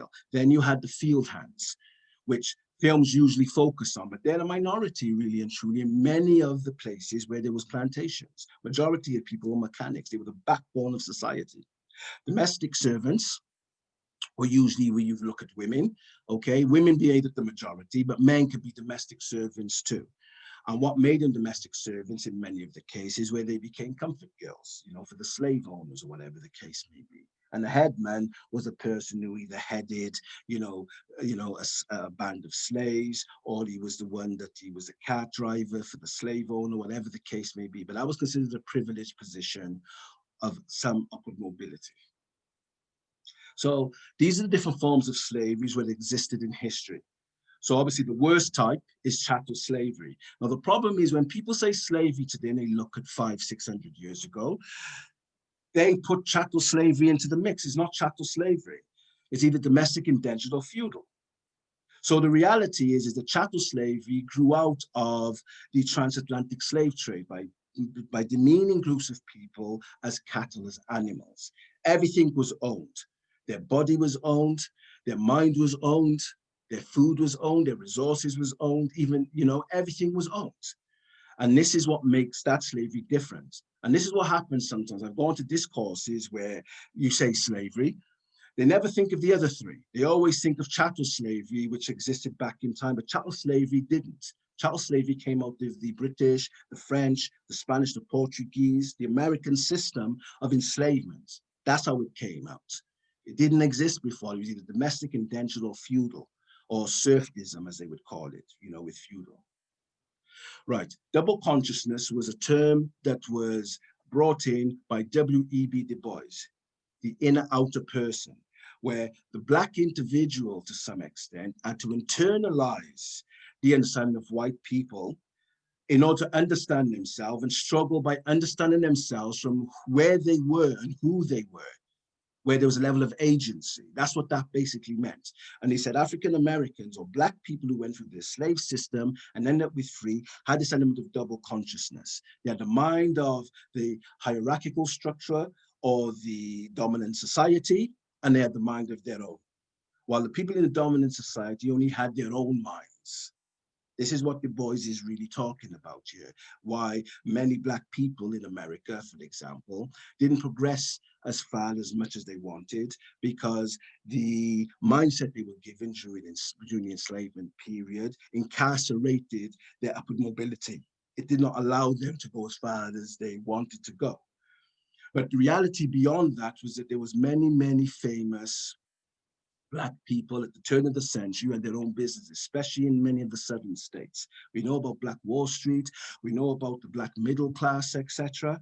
Because of segregation, many of them were from the mechanics. Many of them were builders, and many of them were builders, bricklayers, and all these other type of things. And the white Southerners needed their labor. And this is why Booker T. Washington talked about industrial education, because there was a massive amount of white people that the Americans were bringing in. In the 1800s, over 20 million white people came into America. And the whole point was, if you read some of the documents of Congress and the House of Representatives and the government, etc., they wanted to replace the Black population now, because slavery was there no longer. They didn't really want, and you had a huge Black middle class who were skilled workers. They were builders and carpenters and painters and decorators and fishermen, and many of them had their own businesses. So slavery actually helped them to a large extent maintain and have their own businesses, etc., because they usually were working on their own. And this kind of profession was passed down from one generation to another, where it was like on-job training. Literally, this is what happened. Cognitive dissonance, conflict between the one's minds and their personal belief. Okay, so this is what happens now. And cognitive dissonance will have to be played out, especially when we look at lynchings, which is going to be coming up. You have to suspend reality. Okay, these people are not human. This is why we can treat them like that. That's cognitive dissonance. How can they not be human? They have all the different forms of anatomy that you are focused on during lynchings, of cutting off this and cutting off that, but yet they're not human. Then we look at the classical defense mechanisms that takes place, which was from the Freudian perspective as understanding, okay? So there's denial, projection, and repression, and you usually find it. So there's a denial when people talk about slavery, the impact of slavery. And it happens mainly with white people, but it also happens with a lot of Black who want to forget about it. So, well, slavery wasn't that bad because they've been trained to believe this, because it enriched, Britain and America to become the predominant economic powers of the world. So it couldn't have been that bad. It couldn't have been, because night times you were dancing and singing. This is a rationale that they use. So the fact is, when they go through denial, it's a way of dismissing the reality of a horrific system. There's no way we could have done this. And then projection is the next one. When they say, well, okay, the slaves, well, the fact is, Africans sold Africans. This is what they come back with, projecting blame, blaming you, Africans sold Africans. Okay, if Africans sold Africa, you didn't have to buy them. You're still responsible for your own actions, even if Africans did that. But Africans didn't know what they were doing, etc., because you were giving them guns, giving them weaponry, because you wanted the cheap labor, which you weren't telling Africans, in order to get these free people who are prisoners of war to become slaves in America. So that's projection. And when it gets heated for them of showing the atrocities and all the other things in the Western world, repression comes in. Well, let's just forget about it. Let's stop talking about race. Let's talk about slavery. It happened a long time ago.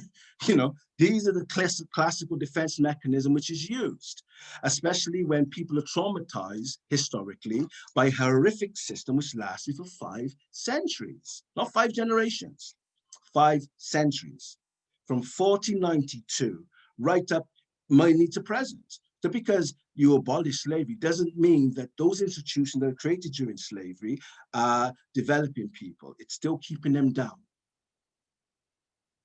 So we don't have to have another break. So now we're going to be looking at lynching.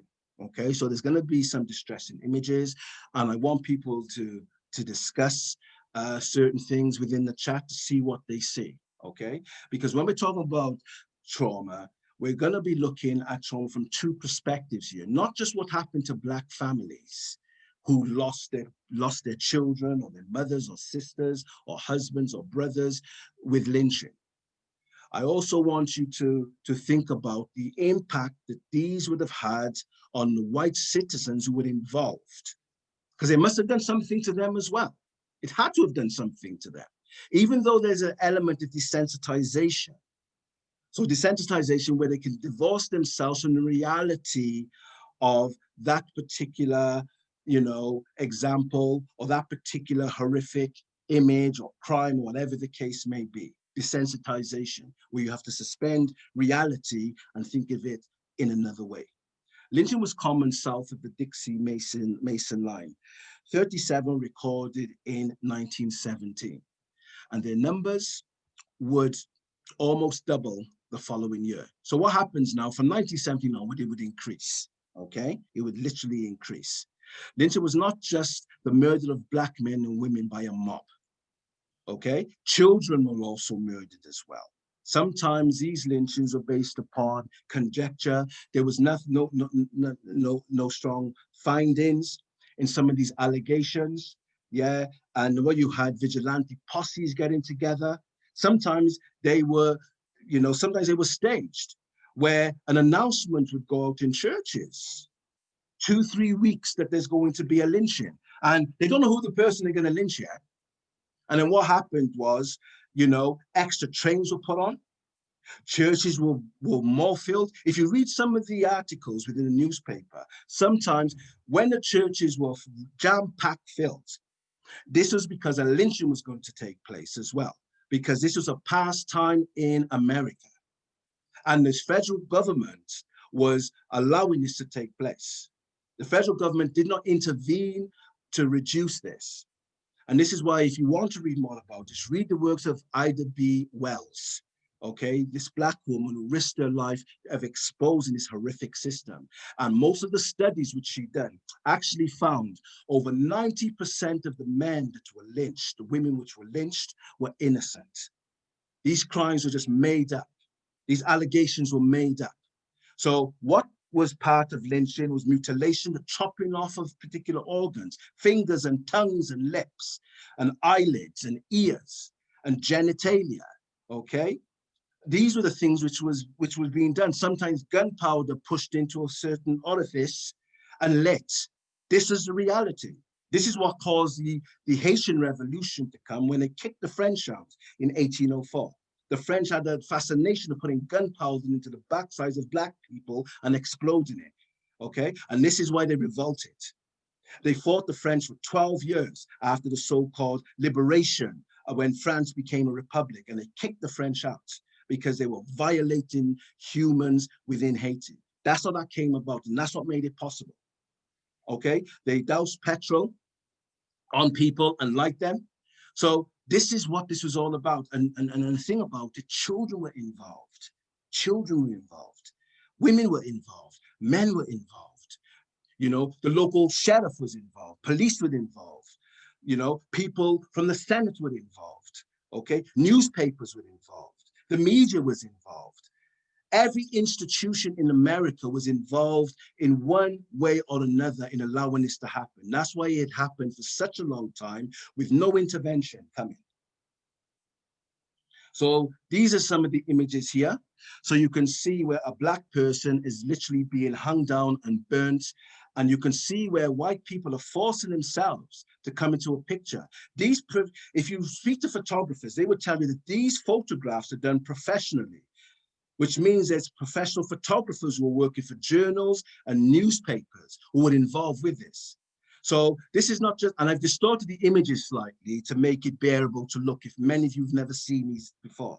These were made into postcards, and they were sent all around the United States of America to gloat and to brag to people that this is what you missed, etc. This is what they would write on some of these postcards. This is what you missed. It was an excellent thing. 2 people, 2 niggers was lynched, etc. One was mutilated. I have his genitalia, which is now in my shop window, or I have his fingertips. And if you read some of the articles in the newspaper, people would bring large quantities of money to purchase body parts of Black people. This is, this is a sick society. This was America, the great nation. And this only stopped in the 1970s. If Martin Luther King never marched, etc., what do you think would be happening now? It happens now to some degree, but not as much as it did back then.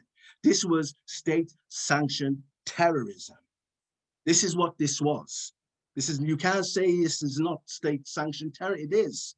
By the state, they sanctioned this. And none of these men standing here was put on trial. None of them whatsoever. Because what they did was not a crime, this was good. Then you have other ones now, and you can see where young children, okay, are involved, sometimes with the lynching, sometimes with the observation of what is taking place. So this has become not just a community affair, this is a family affair, okay? You have a woman there who's looking, etc. So so all I'm trying to show you, and they're wearing white, which means, and this is not an attack on people's religion, but this is after the church ceremony, because we know in American history, when you study it, when they wore white, yeah, it was usually to go to church as a sign of purity. This is after the Sunday service. This is taking place. Sometimes priests and bishops and pastors would let their congregations out early to see this. They used to call it picnics. And many of them in the southern state would call it where they're to pick a nigger. This is where it's believed that the word picnic comes from, to pick a nigger, which means we're going to just find one and then we're going to do what we need to do. These people would sit down, they would have sandwiches and drinks, etc., and wait for the main event of the day to begin. Sometimes these people were literally tied up, they were castrated, etc., sometimes for 6-7 hours while these people are sat down eating, enjoying their drink and whatever the case may be, and then the main event would happen.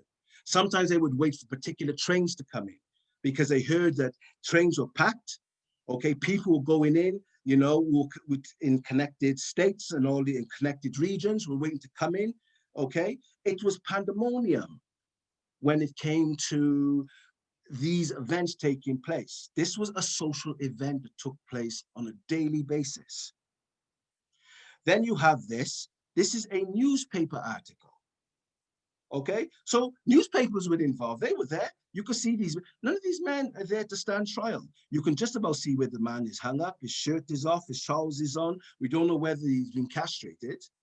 We don't even know whether his tongue's been cut out, or his ears have been cut out, or his fingers have been cut out. But these were some of the main events that took place.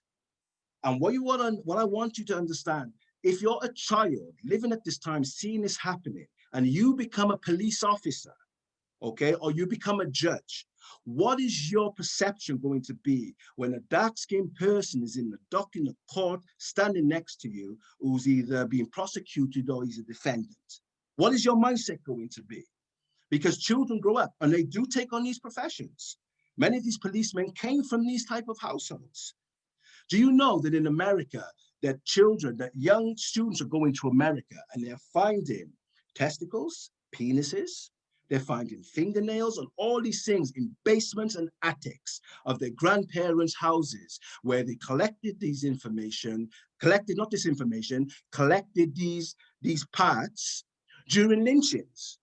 And they even got written on the ball how much they paid to purchase this particular anatomy.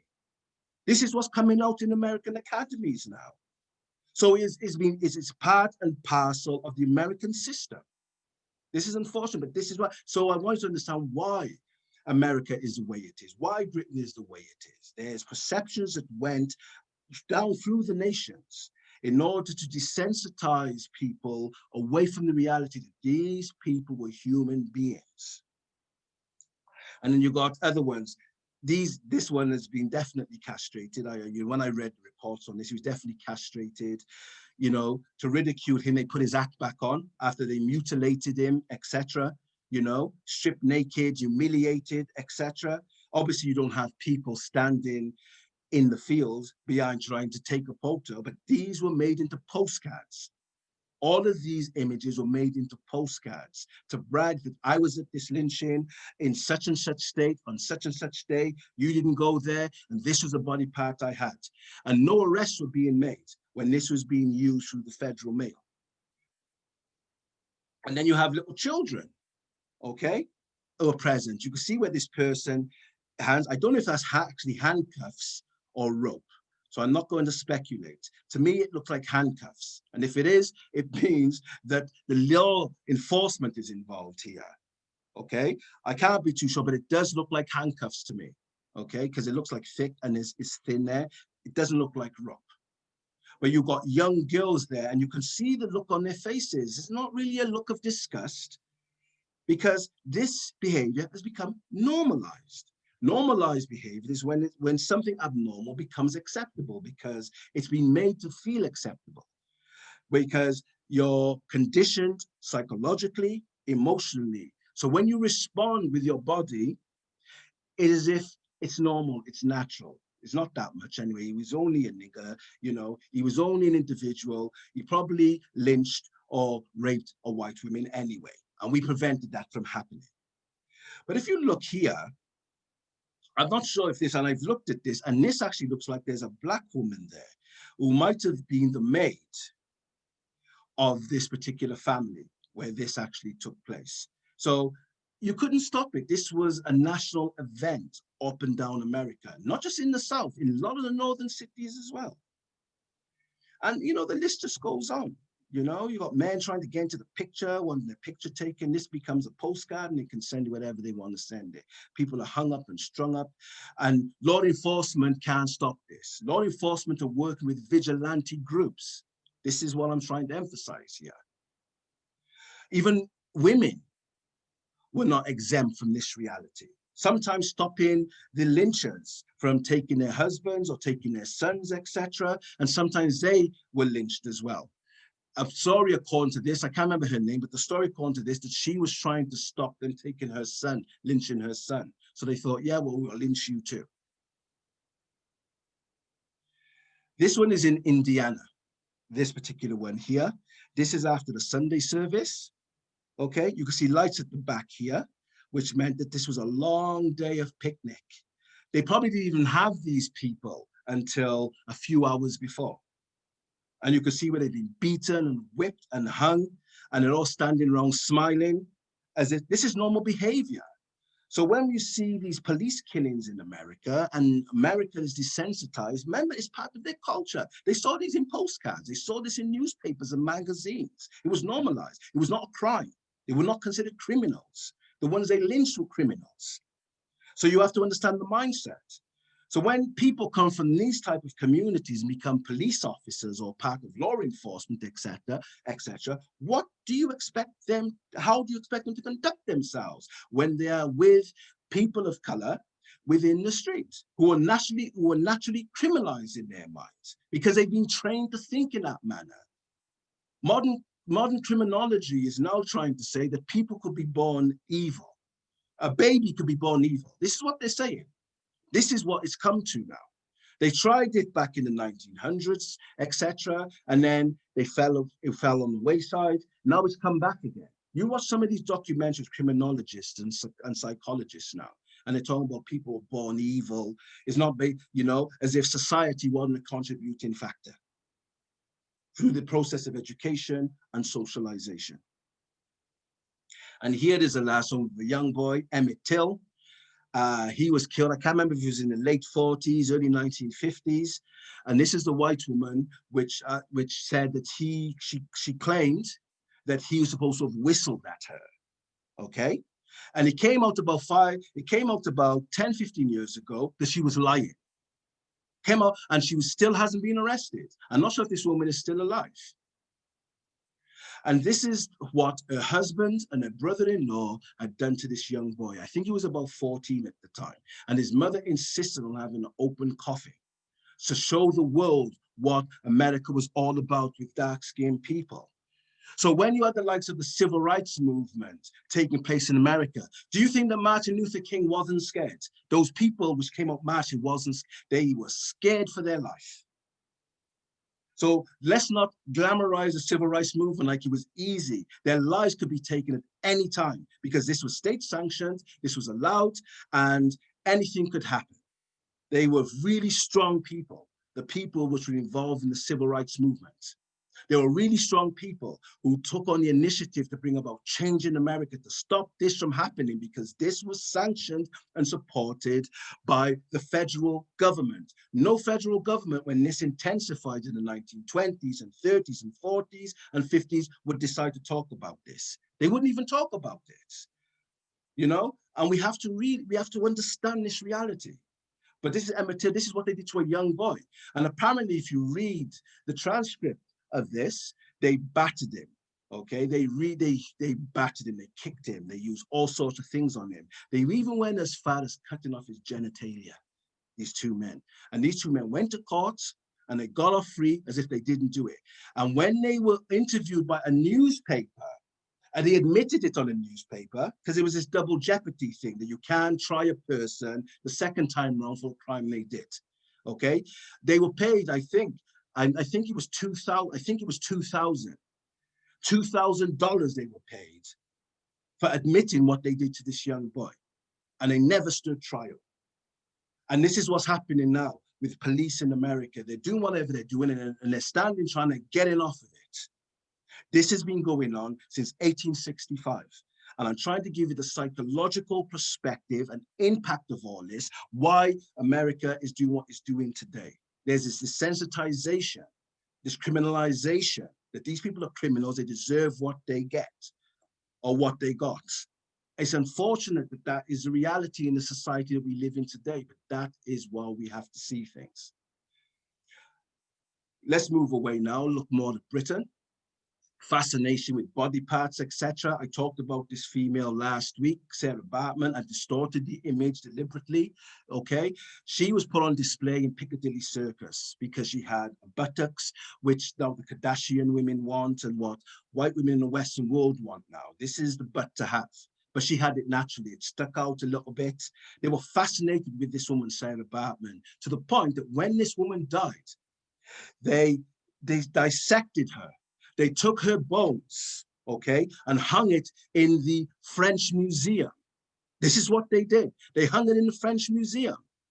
And it wasn't until the South African, until apartheid was over in South Africa, that the South African government requested France to unchain this woman, which is being exhibited as a specimen in the museum, and send her back for burial.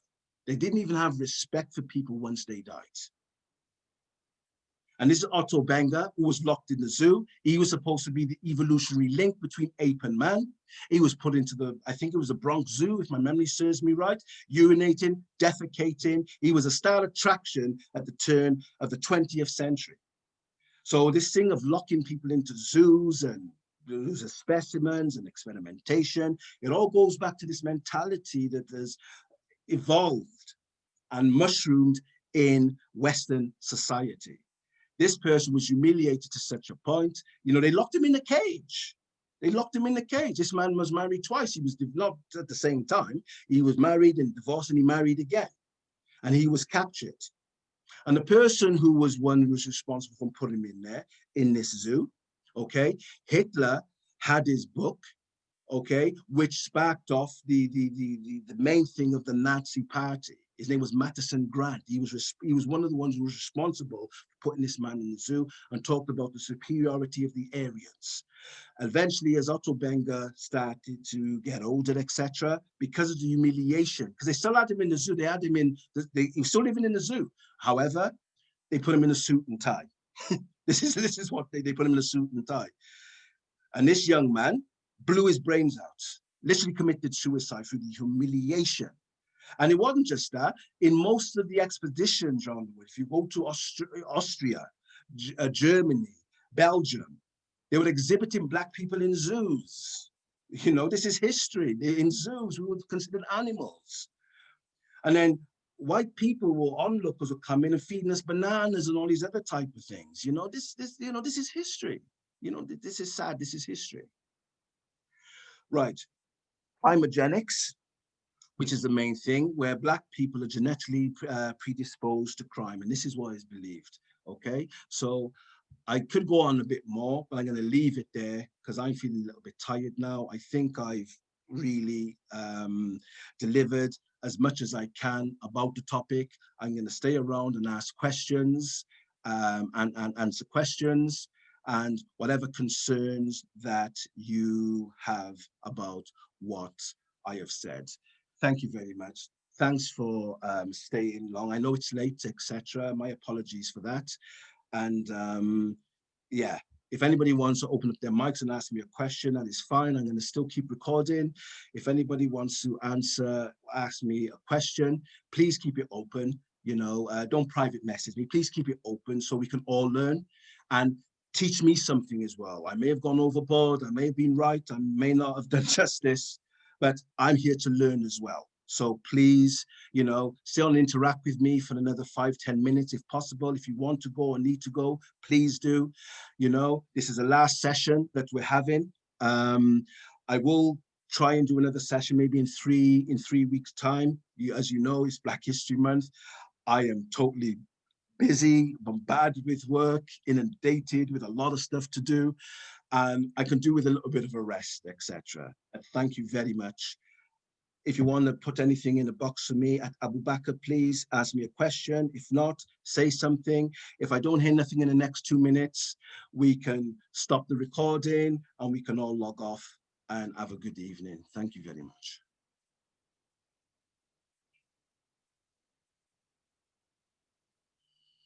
Thank you all, you know, absolutely. Thank you. Thank you. Yes.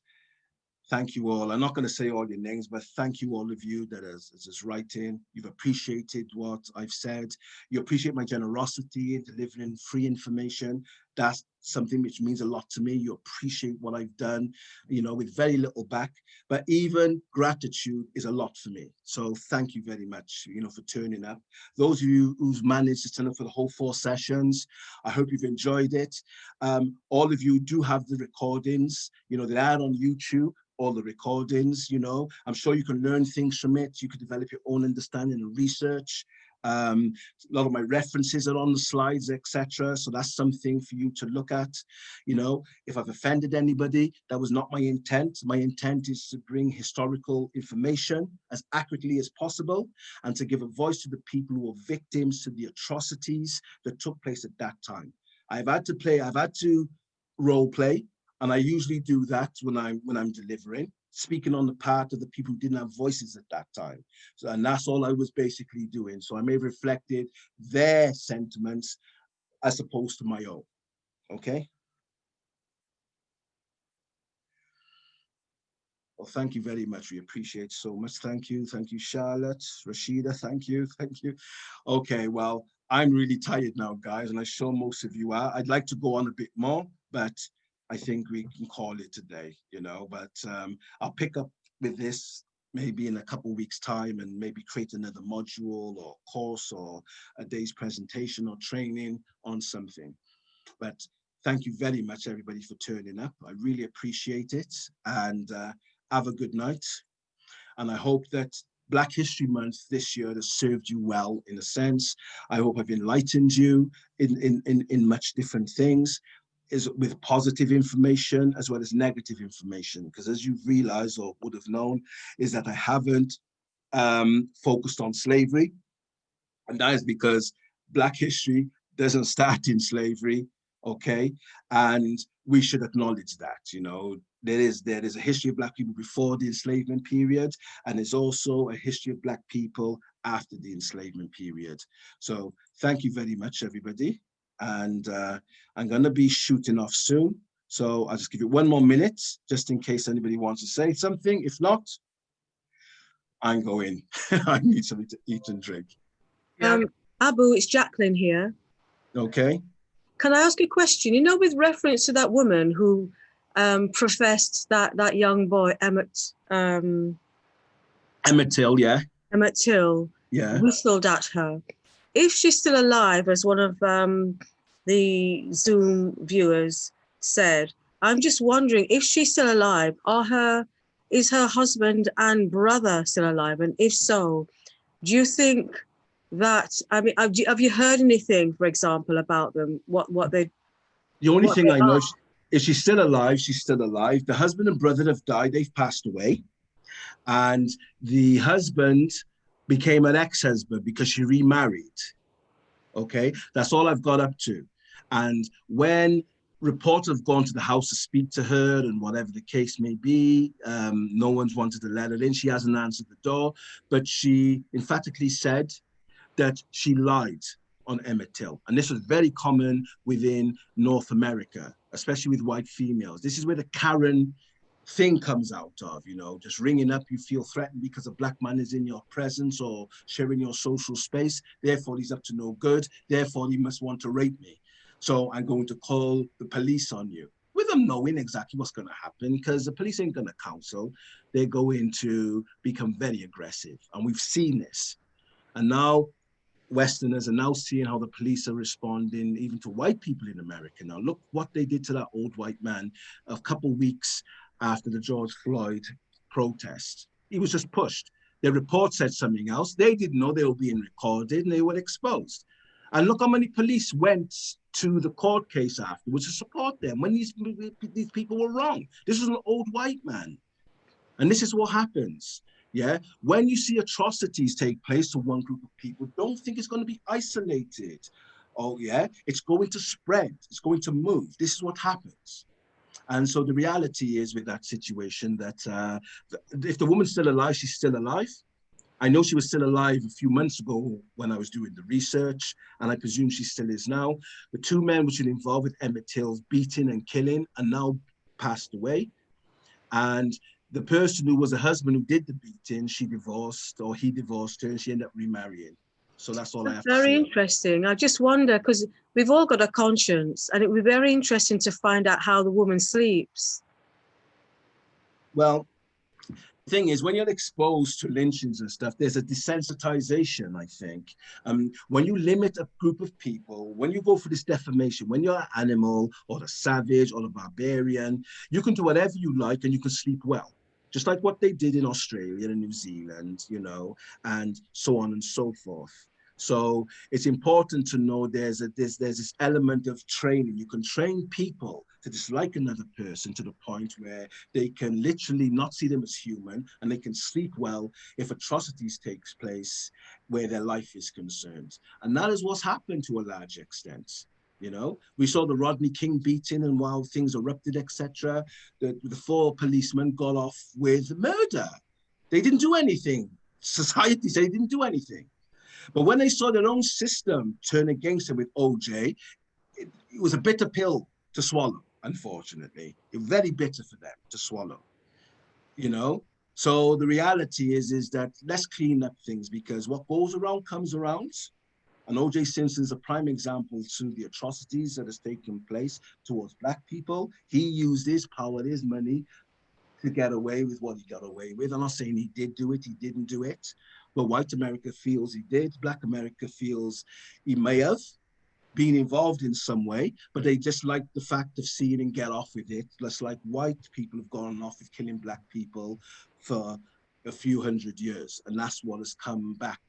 That's what it comes to. So I hope I've answered your question. One of the things I have, I heard in a conversation, basically in nature, and this, if you look at it from a scientific, natural point of view, nature, if something is taking too much in nature, more than what it should, nature has a way of taking it out. Yeah. And sadly, that's probably what's going to happen, because you can't treat people any old how and then expect life to be good to you. Yeah, that's right. And that's what we got to understand. So don't think that things stay contained. There's things that stay contained, and there's things that shift. And that's how things are understood in sociology. So if you're beating up on a particular group of people who are outside your group, it's only a matter of time when you start beating up on each other. And that's what the First World War indicated to a large extent. They end up taking, and they call it a world war, not a European war. It becomes a world war because they see themselves in a global perspective, not a national, global, Anyway, on that note, can I say thank you sincerely? Okay. You've opened my eyes to other things. I mean, I was aware to some, but you've really added more flesh to the bones, if I can use that term. And I just want to say thank you. Thank you as well. Thank you. Okay, thank you very much. Thanks a lot. Just one more question before we go? Anyone? No? Brilliant. Right. I'm going to sign off now. I'm going to stop the recording, sign off now. And I hope you have a lovely weekend. I hope you've benefited from Black History Month, and I was able to provide additional information. Like I said, it's about 12-hour study for each one. So it is a lot of manpower, physical manpower to put these things together, and try to simplify it in some ways and try to make it relevant today and try to give a lineal perspective to show you that what happens today, yeah, is a continuation of what happened yesterday. It didn't just come out of a vacuum. It's been there for quite some time and it's still with us today.